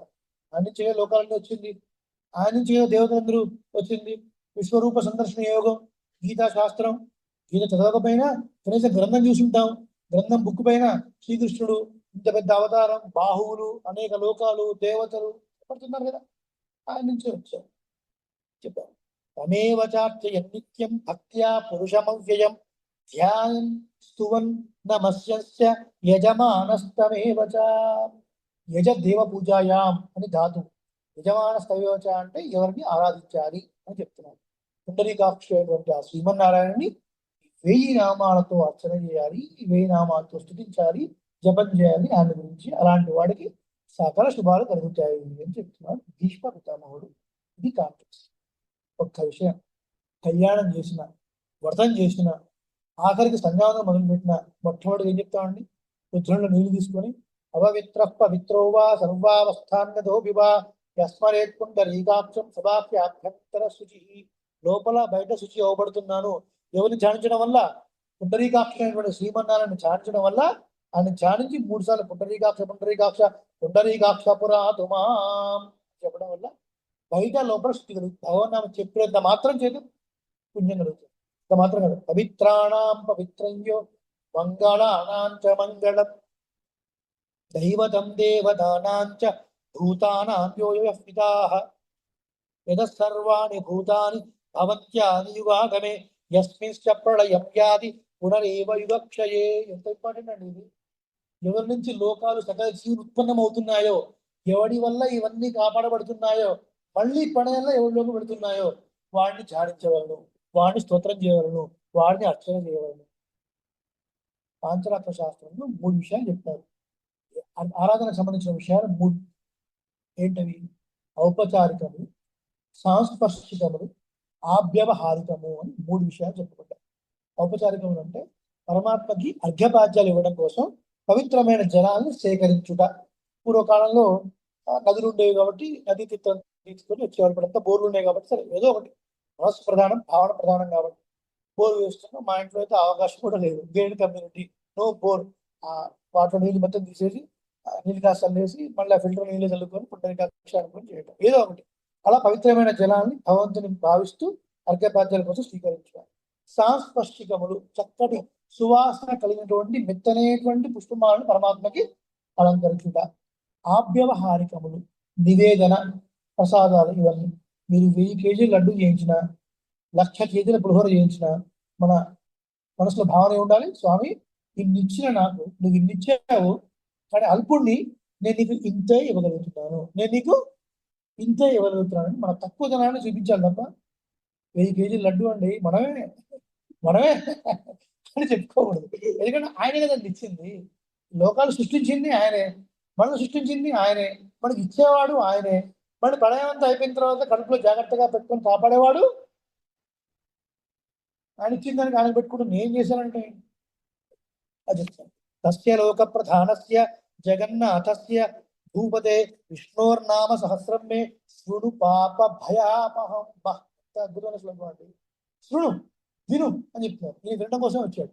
ఎవరైనా ధర్మరాజు వినడం కోసం వచ్చిన వాడిని పట్టుకొని భీష్ముడు విను, ఆయన విను, నేను చెప్పినాడు ఈ మాట. ఏదైనా ముఖ్యమైన విషయం ఉంటే మన పెద్దలు మళ్ళీ ఒకసారి విను, బాగా గుర్తుపెట్టుకో అని అర్థం. బాగా గుర్తుపెట్టుకో. శృణు పాప భయాపహం, పాపాలని భయాల్ని తీసివేసేది విష్ణు సహస్రనామం. పాపం అంటే భగవద్ ఆరాధన వైపు, భాగవత ఆరాధన వైపు, ఆచార్య ఆరాధన వైపు వెళ్లకుండా ఏది అడ్డుపడుతుందో ఏ వెళుతానులే ప్రవచనం, ఏం సేవిస్తానులే అని ఏది అడ్డుపడుతుందో దానికి పాపము అని పేరు. భయం దీనివల్ల వస్తుంది, భయం కూడా పాపం వల్లే కదా వచ్చేది. అనేక జన్మల్లో ఏవో చేసిన కారణాల వల్ల ఇవన్నీ కూడా పోతాయి, ఇవన్నీ కూడా పోతాయి. యాని నామాని గౌణాని విఖ్యాతాని మహాత్మనః ఋషిభిః పరిగీతాని తాని వక్ష్యామి భూతయే. ఈ నామాలన్నీ కూడా భగవంతుని యొక్క గుణాలను తెలియజేసే స్వామి. ఒక్కొక్క నామం భగవంతుని యొక్క గుణాలను తెలియజేస్తాయి. స్వరూప రూప గుణ విభవ ఐశ్వర్యాన్ని తెలియజేసేటువంటి నామాలు. ఈ నామాలన్నీ ఋషులు కీర్తించారు. ఈ నామాల్ని చెప్తారు. విష్ణోర్నామ సహస్రస్య వేదవ్యాసో మహాన్ ఋషి ఛందోనుష్ఠు తథా దేవో భగవాన్ దేవకీ సుతః. వ్యాసుడి ద్వారా కూర్చోబడ్డాయి. అనుష్ఠుప్ ఛందస్సులో ఉంది. ఏ గ్రంథాన్ని మనం పఠించినా ఆ గ్రంథాన్ని మనకు అనుగ్రహించినటువంటి మహర్షిని ముందు తలుచుకోవాలి. అది ఏ ఛందస్సులో ఉందో ఆ ఛందస్సును కూడా మనం స్మరించాలి. అప్పుడే దానికి ఫలితం. అలా మహర్షిని ఛందస్సుని పక్కన పెట్టేసి చదివితే పుణ్యం రాకపోగా పాపమే వస్తుందని చెప్తారు. అది చాలా తప్పు, అట్లా చేయకూడదు. అందుకని చాలా మంది డైరెక్ట్ గా విష్ణు వషట్కారు అట్లీస్ట్ వ్యాస మహర్షికి నమస్కారం చేసి ఈ 2 శ్లోకాలు 3 శ్లోకాలు చెప్పిన తర్వాత అందులోకి వెళ్ళాలి. ఇది చాలా ముఖ్యం అన్నమాట. ఇవన్నీ కూడా చెప్పాడు. ఆ తర్వాత శ్రీ విష్ణు దుర్గ సహస్రనామ స్తోత్ర మహామంత్రస్య వేదవాస భగవాన్ శ్రీ అనుష్ఠుప్ ఛందస్సులో చెప్తారు. ఇవన్నీ చెప్పుకుంటూ ఆ తర్వాత మహావిష్ణు యొక్క ధ్యానం అయింది. ఆ తర్వాత హరి ఓం విష్ణు వషట్కారు ఇక్కడ నుంచి స్టార్ట్ అవుతుంది విష్ణు సహస్రనామం. దీని తర్వాత మనకి ఇష్టమైనటువంటి శ్లోకం ఏంటది? శంఖబృందందకి ఇది వస్తుందంటే అయిపోతుందని అర్థం. ఇది వస్తుందంట కాబట్టి 2 సార్లు గట్టిగా వద్దాం. గట్టిగా అప్పటిదాకా శంఖబృందందకి దగ్గరి గట్టిగా అయిపోతుంది కాబట్టి ఇది అయిపోతుంది. దీని తర్వాత ఉత్తర పీఠిక అనేకమైనటువంటి పురాణాల్లోంచి ఇతిహాసాల్లోంచి కొన్ని శ్లోకాలను కూర్చి మనకు అందించారు. ఇదీదం కీర్తనీయస్య కేశవస్య మహాత్మనః నామ్నాం సహస్రం దివ్యానాం అశేషేణ ప్రకీర్తితం. ఈ సహస్రనామం చేయడం వల్ల ఏమిటి మనకు కలిగే ప్రయోజనం అని మనం చెప్తున్నారు. అనేక ప్రయోజనాలు చెప్పారు. అనేక ప్రయోజనం ఉత్తర పీఠిక మొత్తం కూడా ప్రయోజనం గురించి చెప్పేదే. దీనిలో వెళ్ళే ముందు కొన్ని విషయాలు మనం సేవ ఏమిటి అంటే, పరాశర భట్టర్ వారు శ్రీరామ క్షేత్రంలో వేంచేసి ఉన్నారు. 950 సంవత్సరాల పూర్వం రామానుజు యొక్క ఆజ్ఞ చేత శ్రీ విష్ణు సహస్రనామానికి భాష్యం రాశారు. శంకరాచార్య స్వామి వారు కూడా మొట్టమొదట లలితా సహస్రనామానికి భాష్యం రాయాలి అని అనుకున్నారట. వారి శిష్యులు చెప్పేటువంటి మాట ఇదంతా అని శారదాపీఠానికి వెళ్ళారు. ఇక్కడ కాశ్మీర్ శిష్యులు పిలిచారు. లలితా సహస్రనామం గ్రంథం పట్టుకుందా నేను వెళ్ళాడు. అయ్యా విష్ణు సహస్రనామం లలితా సహస్రనామం మళ్ళీ వెళ్ళాడు. మళ్ళీ విష్ణు లలిత వినపడిందా? ఇలా వినపడిందండి. కానీ ప్రతిసారి లోపలికి వెళ్ళిన తర్వాత ఎవరో చిన్నమ్మాయి ఇది పట్టుకెళ్ళి ఉంటుందండి. ఇంద్రజలకు అర్థం కాదు. పక్కన పెట్టారు. కాసేపు ఒకసారి యోగం అమ్మవారు చెప్పారు, నా గురించి కాకుండా ముందు విష్ణు గురించి రా భాష, తర్వాత నా గురించి. అప్పుడు శంకరాచార్య స్వామి విష్ణు సహస్రనామాన్ని భాష్యం రాశారు. అద్వైతపరంగా శంకర భాష అది విష్ణు సహస్రనామాన్ని పంపుతారు. అలాగే విశిష్టాద్వైతపరంగా భుజంగా రాసినపడ్డారు. బహుళ ప్రచారమైనటువంటి వ్యాఖ్యానం కల్లా చక్రవర్తి రఘునాథాచార్య స్వామి వారు ప్రాతస్మరణీయులు, వైకుంఠ వాసులు, శాస్త్ర రత్నాకర మహోమహోపాధ్యాయ 96 సంవత్సరాలు ఈ భూమండలం మీద వేయించేసినటువంటి మహానుభావుడు వరంగల్ వాసి. వారు సహస్రనామాన్ని తెలుగులో అనువాదం చేశారు. సుమారు 15 సంవత్సరాల క్రితం వెళ్ళి తిరుమలకి వెళ్ళి ఈ గ్రంథాన్ని రాశాము. స్వామివారి పాదాల దగ్గర పెట్టండి అంటే అర్చక స్వాములు తీసుకుని వెళ్ళి స్వామివారి కిరీటాన్ని కనిపించి పెట్టి స్వామివారి కిరీటాన్ని కుట్టించి ఆ గ్రంథాన్ని ఇచ్చారు. ఇది పాదాల దగ్గర కాదండి, శిరస్సు మీద పెట్టుకోవాల్సిందే. అంత అద్భుతమైన వ్యాఖ్యానం పరాశర భట్టర్ వారు రాసినటువంటి భగవద్ గుణ దర్పణం. వ్యాఖ్యానం పేరేంటి? భగవద్ గుణ దర్పణం. దర్పణం అంటే అద్దం. అద్దంలో చూసుకుంటే మన మొహం ఎలా ఉంది, మేకప్ ఎక్కువైంది తక్కువైంది ఇవన్నీ ఎట్లా కనిపిస్తాయో అలాగా ఆ గ్రంథం చూస్తే భగవంతుని యొక్క నామం అట్లా మనకు స్పష్టంగా ఉంటుంది. గొప్ప వ్యాఖ్యానంలో శ్రీ విష్ణు సహస్రనామాన్ని మనం ఎందుకు సేవించాలి, ఎందుకు పాలన చేయాలి, the significance of Shri Vishnu Sahasranamam ఒక 6 విషయాలు చెప్పారు. అది చెప్పుకొని ముగిద్దాం. ఇవాళ కొంచెం క్షమించాలి దాసుని. 7:50 8:10కి దేవరవారు ఆజ్ఞయిస్తే రేపు ఎట్లా ఆదివారం కాబట్టి నేను ప్రిపేర్ అయ్యి వచ్చారని అనుకుంటున్నాను. 20-15 నిమిషాలు ముగించింది. ఇది చాలా ఎసెన్స్. ఇప్పుడు దాకా చెప్పింది ఇప్పుడు ఎసెన్స్. ఇప్పుడు ఏమిటి 6 విశేషాలు చెప్పారు. చెప్పి ఇగో ఇందువల్ల శ్రీ విష్ణు సహస్రనామం మనం స్వీకరించగలిగినండి అని చెప్తారు. ఏమిటది మీరందరూ కూడా నాతో పాటు చెప్తారు. మహాభారత సారత్వాత్. గట్టిగా మహాభారత సారత్వాత్ ఋషిభిః పరిగాణతః వేదాచార్య సమాహారాత్ భీష్మోత్కృష్ట మతత్వతః పరిగ్రహాతి సయతః గీతా జైత్యార్థ్య కశ్చనః. ఈ 6 విశేషణాల వల్ల శ్రీ విష్ణు సహస్రనామం మనకు ఉపాదేయము. ఉపాదేయం అంటే స్వీకరించదగినది అని. ఏంటి? మొట్టమొదటిది మహాభారత సారత్వం. ఈ విష్ణు సహస్రనామం అనేది మహాభారతం యొక్క సారము. మహాభారతాన్ని పంచమ వేదము అని అంటారు. ఉన్నవి 4 వేదాలు. 4 వేదాల సారం అంతా కూడా మహాభారతంలో ఉంది కాబట్టి దీన్ని మహాభారతం యొక్క సారం. ఇతిహాస్తి తదన్యత్ర నచిత్. ఇందులో ఉన్నది ఎక్కడైనా ఉందండి, ఇందులో లేదు ఎక్కడ లేదు. అది మహాభారతం యొక్క. వింటే భారతం వినాలి, తింటే తినాలి.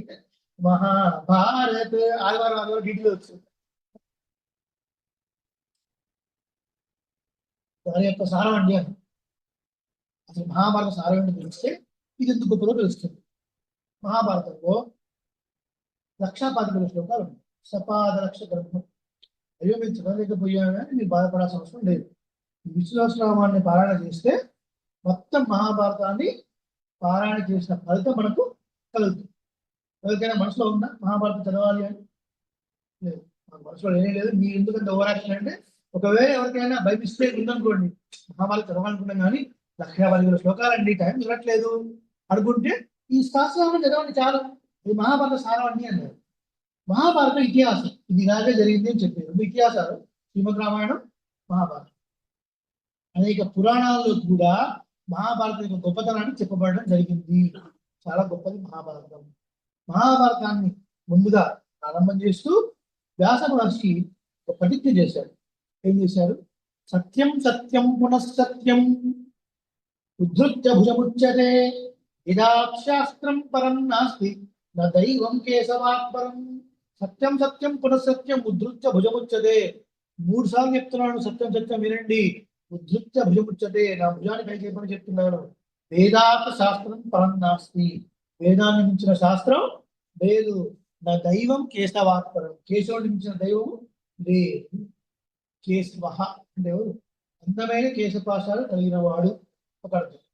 కేసి అనే రాక్షసుని సంబంధించిన వాడు అని అర్థం. ఇది బ్రహ్మణో నామ ఈశానో సర్వదేహిన అన్నట్టుగా తెలుగుగా బ్రహ్మకి అలాగే పరమశివుడికి వాళ్ళిద్దరు కూడా ఈయనకు స్త్రీల నుంచి వచ్చిన వాళ్ళు కాబట్టి కేశవ. ఈ మించిన దైవం లేదు అని ప్రతిజ్ఞ చేసి ఈ భారతాన్ని.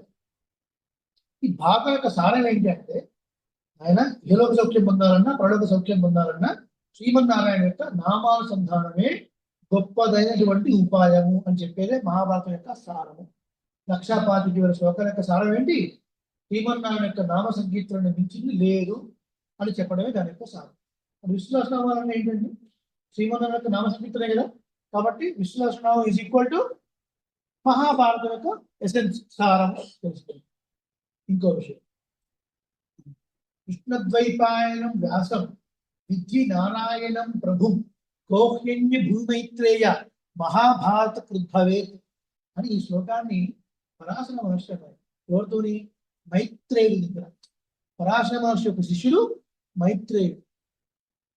పరాశర మహర్షి వయసులో చిన్నవాడు, మైత్రేయుడు పెద్దవాడు. ఆయన జ్ఞానం చేత అదుపు చేతి ఇంటి ఆశ్రయించాడు. సాధారణంగా తండ్రి అనేవాడు కొడుకుని పోడకూడదు, ఐక్షేణం అంటారు. గురువులైనా అంతే, ముందు పోడరు, మనసులో ఉంచుకుంటారు అంతే కదా.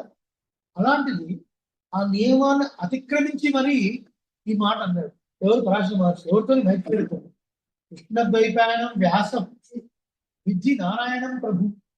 ఏ మైత్రేయ, వ్యాసుడు అంటే ఎవరు అనుకుంటున్నావా? ఆయన పేరేంటి? కృష్ణద్వైపాయనం. పుట్టినప్పుడు నల్లగా ఉన్నాడు కాబట్టి కృష్ణ ద్వైపాయన. ద్వీపంలో పుట్టాడు. ద్వీపం అంటే ఐలాండ్ అని అంటారు. మధ్యలో భూమి చుట్టూ నీరు ఉంటున్న ద్వీపం అంటారు. ద్వీపంలో పుట్టాడు, నల్లగా ఉన్నాడు కాబట్టి కృష్ణద్వైపాయనం. కృష్ణద్వైపాయనం వ్యాసం విద్యి నారాయణం ప్రభు. సాక్షాత్తు నారాయణుడే తెలుసుకో. ఎవరిని?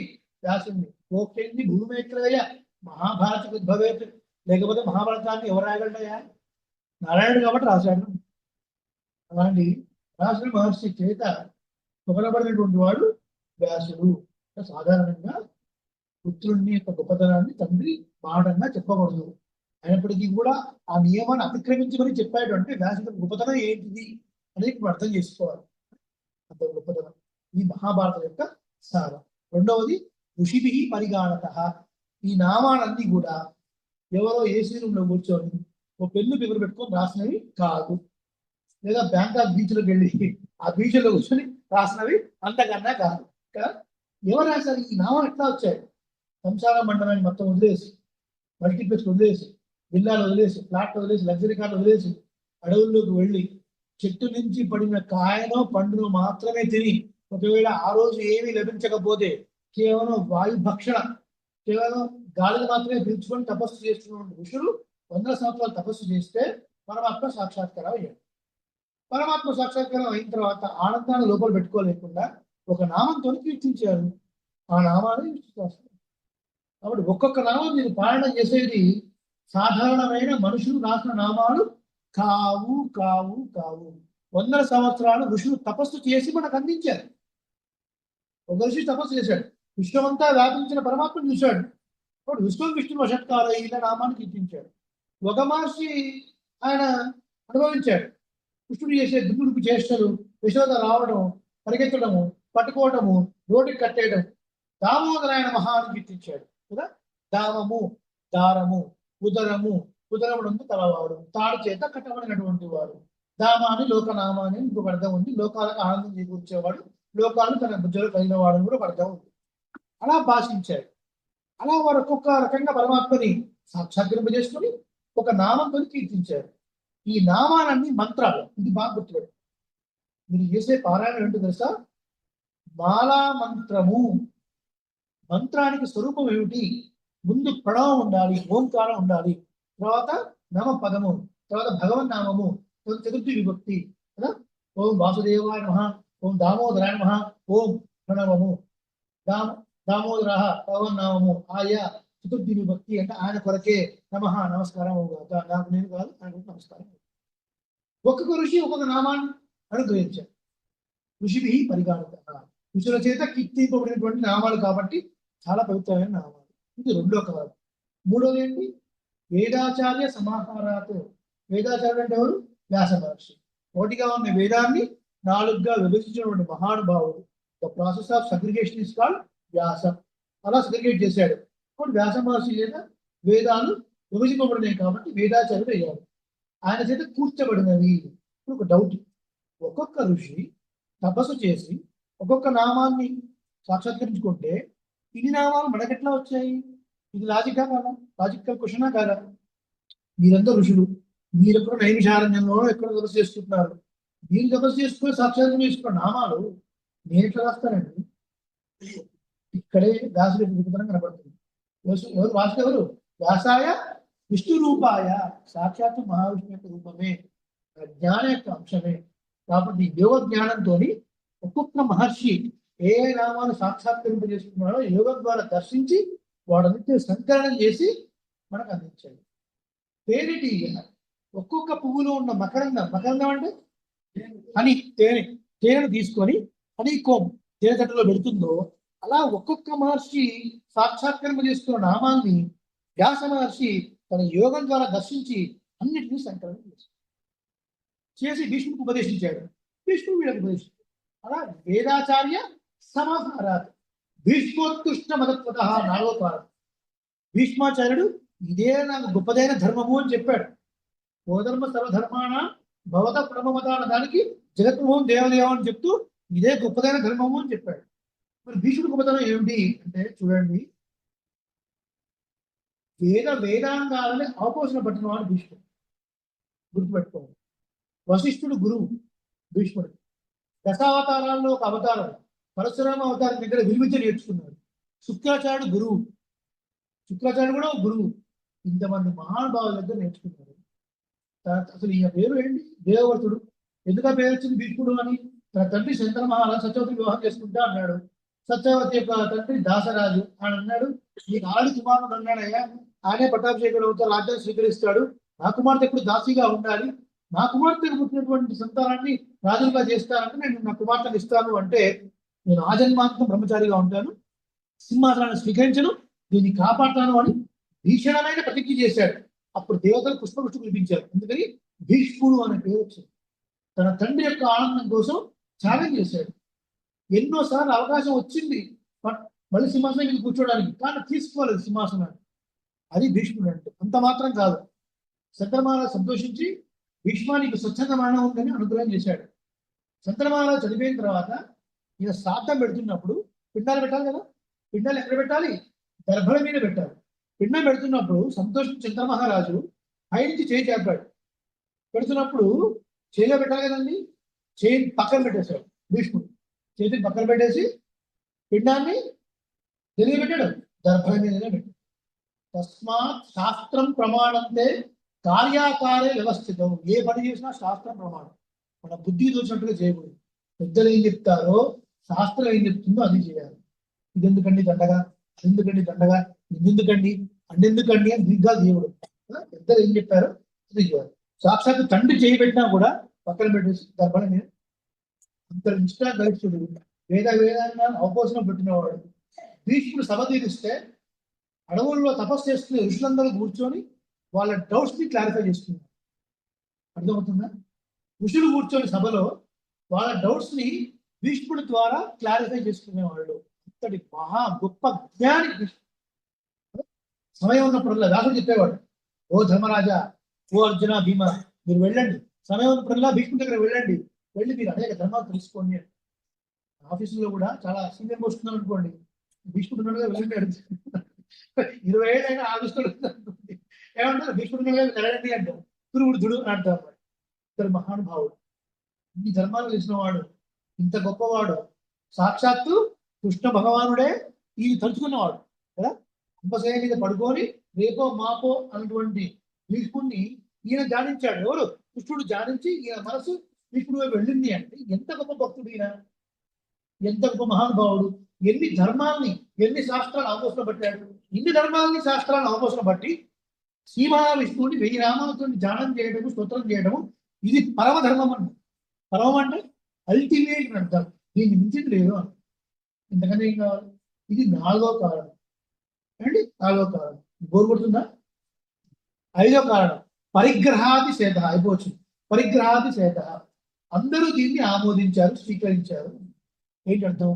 వైదికులు మాత్రమే కాదండి, అవైదికులు కూడా, వేదాన్ని నమ్మని వాళ్ళు, శాస్త్రాన్ని నమ్మని వాళ్ళు, భగవంతుని నమ్మని వాళ్ళు కూడా వాళ్ళ ఇంట్లో పెద్దలకు ఏదైనా అనారోగ్యం చేస్తే ఎవరో మీలాంటి వాళ్ళు వచ్చి ఏమైనా 10 మందిని ఇంట్లో పిలిపించి శాస్త్రాపాలన చేయించరాదు, దానివల్ల నీకు మంచి జరుగుతుంది అంటే వీడికి నమ్మకం లేదు, భక్తి లేదు. సరే, మా అమ్మ బాగుపడుతుంది, మా నాన్నగారు బాగుపడతారు, ఆరోగ్యం కూర్చోబడుతుంది అని 10 మంది బ్రాహ్మణుడిని భాగవతం పిలిపించి శాస్త్రాపాలన చేయించుకొని అలా లాభాలు పొందారు. ఎవరు?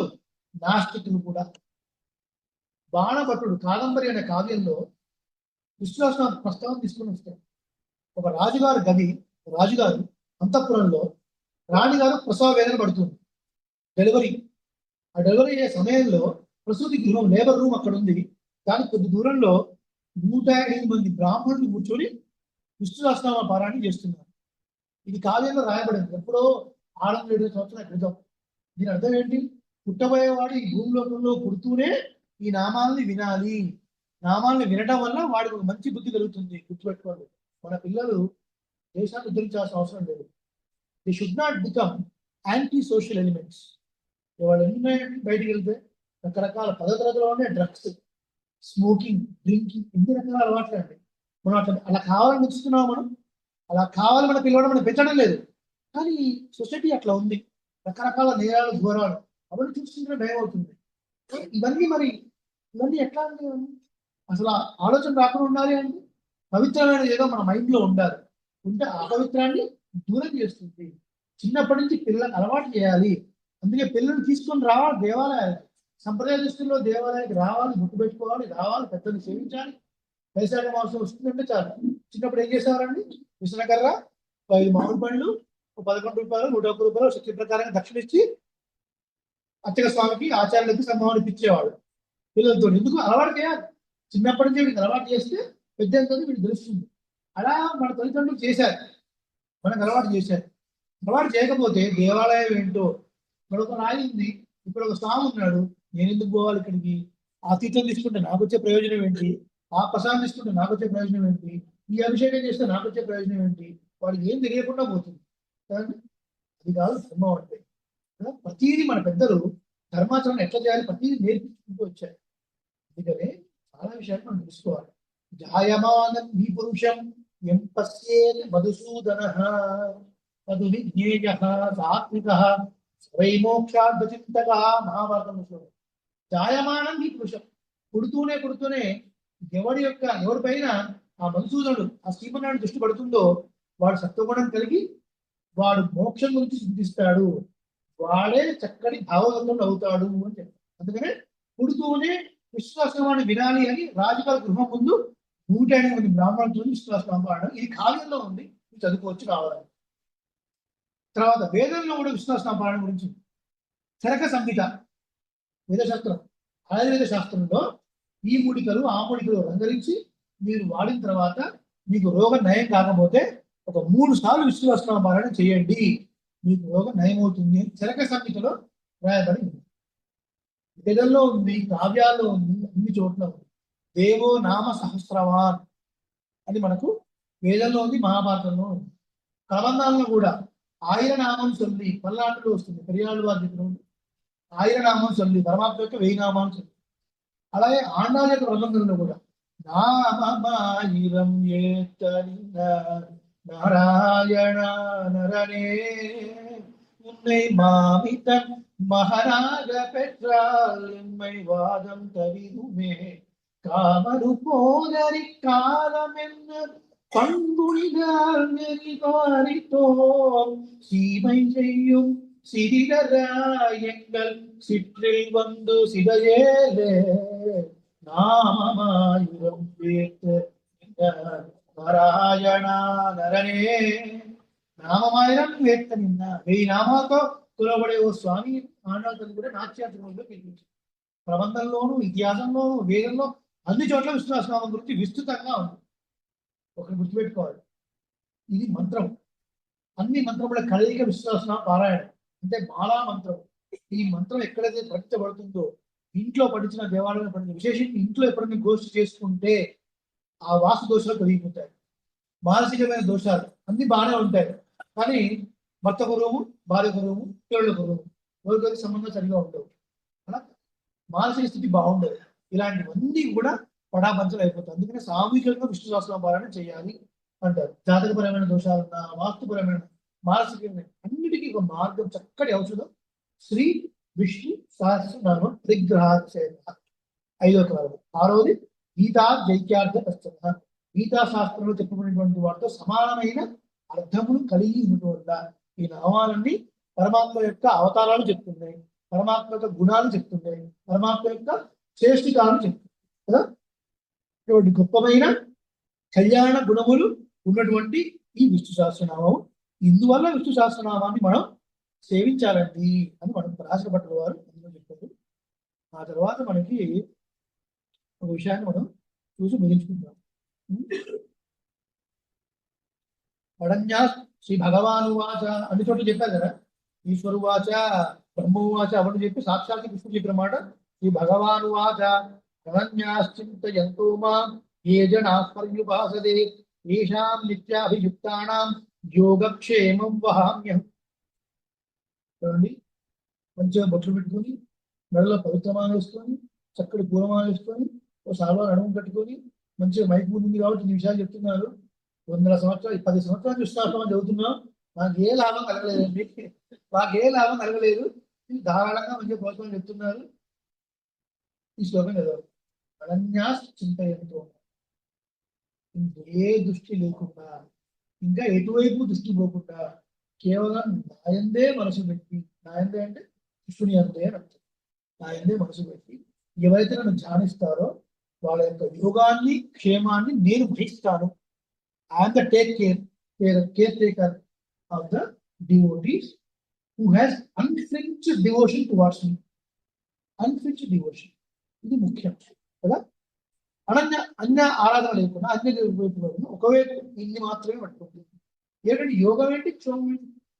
యోగము అంటే కొత్తది కలగడం అర్థం. 1,00,000 ఉంది, వచ్చే సంవత్సరానికి 2 కావాలని కోరుకుంటాం కదా, అది యోగం. క్షేమం అంటే 1,00,000 ఉంది, ఇది కాస్త 50,000 కావాలి, ఇది లక్ష అట్లనే ఉండాలి, ఇంకో 1,00,000 జాయిన్ కావాలి. కాబట్టి యోగము క్షేమం, లేనిది కలుగుతా, ఉన్నది క్షేమంగా ఉంటా. వాటిని నేను వహిస్తానగా మనం నమ్ముకోండి అని చెప్పాడు భగవంతుడు. ఇంతకనే ఏం చెప్పాలి? విష్ణుదాసనామంలో అనేక మంది పెద్దలు ఎన్నో రకాలుగా మనకు దీని యొక్క వైభవం చెప్తున్నారు. ఇంతకు మించి మనకు 27 నక్షత్రాలు, ఒక్కొక్క నక్షత్రంలో 4 పాదాలు. ఏ పాదంలో వాళ్ళు, ఏ నక్షత్రం వాళ్ళు ఏ శ్లోకం చదువుకోవాలి అంటే, మొదటి శ్లోకము అశ్విని నక్షత్రం మొదటి పాదం అండి. అశ్విని భరణి కొద్దిగా ఉంది కదా, అలా మీరు లెక్కేసుకుంటే కొన్ని చోట్ల మీకు నెంబరింగ్తో కూడా దొరుకుతాయి. ఒకవేళ మీ నక్షత్రం తెలుసు, మీ పాదం తెలుసు, కానీ స్వామి ఏ నెంబరు అని మీకు ఇక్కడ అడిగితే నా చెప్పుకోవడానికి సమయం లేదు. కాబట్టి ఈ చిన్ని గ్రంథాన్ని దాసు తీసుకొని వచ్చాడు. మీరు ఏం చేయొచ్చు అంటే, మీ దగ్గర ఒకవేళ అలాంటి నక్షత్రము అది ఉంటే పర్వాలేదు, లేకపోతే మీరు తర్వాత ఈ శ్లోకాన్ని మీరు చూడండి. శ్లోకం తర్వాత ఇక్కడ నక్షత్రం పాదం ఉందన్నమాట. దాసుడు పుట్టింది మొట్టమొదటి నక్షత్రం. ఏ నక్షత్రం? అశ్విని, మొట్టమొదటి పాదం. ఇంట్లో కూడా మొట్టమొదటి సంతానం అశ్విని నక్షత్రం, 1వ పాదం. కాబట్టి మొట్టమొదటి శ్లోకం ఈజీ.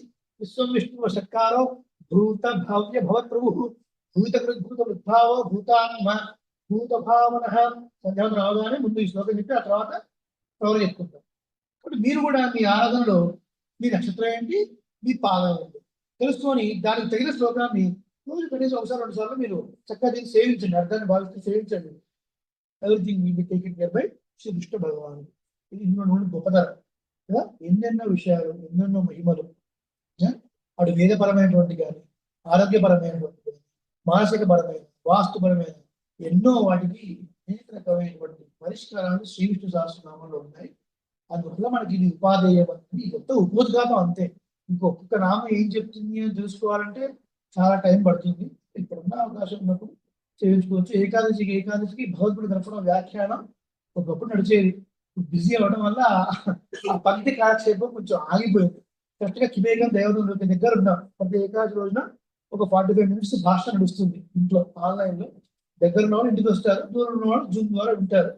మళ్ళీ అది మొదలవుతుంది. 4-5 years తర్వాత కంప్లీట్ అయిపోతుంది. విశ్వాసనామం ఏమిటి, ఒక్కొక్క నామం ఏం చెప్తుంది అని.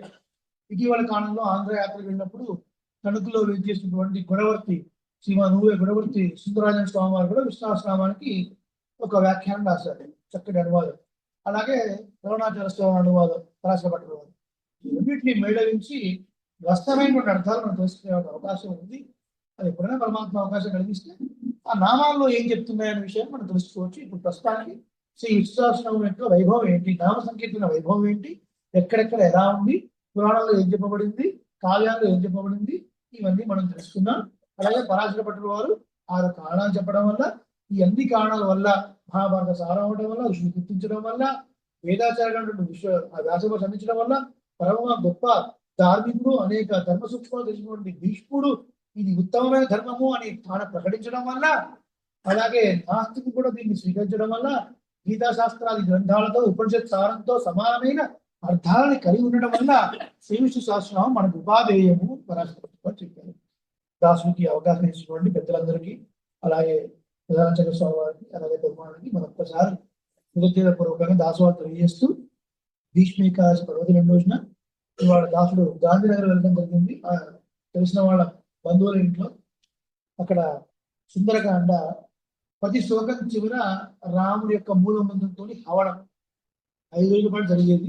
రాత్రి వాళ్ళు కబురు చేశారు, అనుకోకుండా వాళ్ళు అక్కడ వెళ్ళడం జరిగింది. అందులో పాల్గొనడం, అక్కడ వచ్చిన ప్రవచనం నేరుగా శ్రీనాథాచార్య స్వామికి వెళ్ళి టీ తాగి యాజ్ యూజువల్ గా లేట్ గా 6:30కి అనుకుంటే 6:45కి వచ్చి ప్రవచనం. కొంత ఆలస్యం సర్వాపాదన క్షమస్వ, క్షమాప్రార్థన చేస్తూ మీ యొక్క వంశం, మీ యొక్క గోత్రం ఉత్తరోత్తరం అభివృద్ధి చెందుతూ ఉండాలి అని ఆచార్య పురస్సరంగా మంగళాశాసనాలు చేస్తూ, బృందారణ్య నివాసాయ బలరామానుజాయ చ రుక్మిణీ ప్రాణనాథాయ పార్థసూతాయ మంగళం మంగళాశాసనపరైః మదాచార్య పురోగమై సర్వైశ్చ మూలైరాచార్యైః సత్కృతాయాస్తు మంగళం.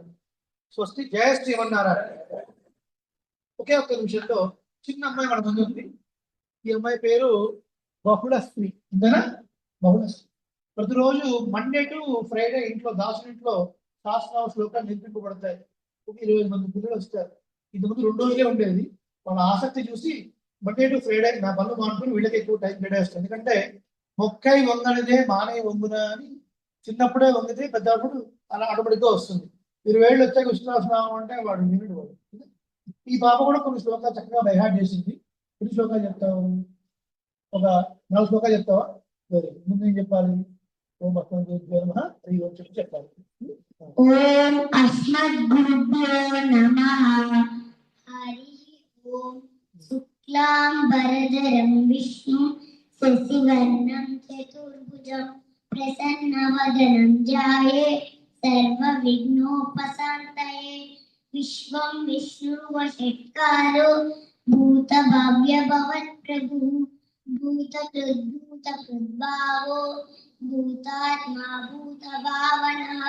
Number 2, భూతాత్మా పరమాత్మా చ ముక్తానాం పరమాగతి. అవ్యయ పురుషస్తాక్షి క్షేత్రజ్ఞోక్షర ఏవ చ. Number 3, యోగో యోగ విదాం నేత ప్రధాన పురుషేశ్వరః. నారసింహ శ్రీమాన్ కేశవ పురుషోత్తమః. Number 4, సర్వస్తివస్థానః భూతాదిర్నిధిరవ్యయః. సంభవో భావనో భర్త ప్రభవః ప్రభురీశ్వరః. బృందారణ్య నివాసాయ బలరామానుజాయ చ రుక్మిణీ ప్రాణనాథాయ పార్థసూతాయ మంగళం. జయ శ్రీమంత. చాలా శ్రద్ధగా ఈ అమ్మాయి ఒక్కతే సైకిల్ దుక్కుంటూ వస్తుందండి మా ఇంటికి. శ్రీపరి పక్కన్స్ లో ఉంటారు. వాళ్ళ తల్లిదండ్రులు కూడా వచ్చారు. వాళ్ళు చాలా శ్రద్ధగా ఈ అమ్మాయిని రోజు ఒక చిన్న బ్యాగ్, వాటర్ బాటిల్ సైకిల్ దుక్కుంటూ వస్తుంది. రోజు నేర్చుకుంది. సంతోషం.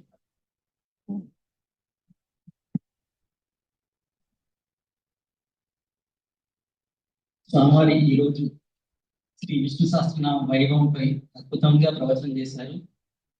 ఒక స్వామివారు చెప్పారు, ఆకాశం అంతా పేపర్ ఉండి సముద్రం అంతా ఇంకుతో స్వామి నామాల్ని, అనంతమైన నామాల్ని రాసిన ఒక పాదం సంబంధించిన వైభవాలు, పాదం వైభవం మాత్రమే రాయగలరేమో అని అన్నారు. అంటే ఎన్ని నామాలు ఉన్నాయో, అనంతమైన నామాలు ఎన్ని ఉన్నాయో వారి వైభవం ఎంతుందో తెలుస్తుంది అన్నమాట.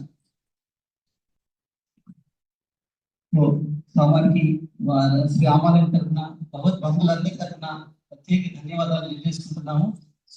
అలాగే మనం ముందు కూడా మార్చిలో కానీ ఏప్రిల్లో కానీ స్వామివారిచే శ్రీ రామాయణం చెప్పించాలనే సంకల్పం ఉంది.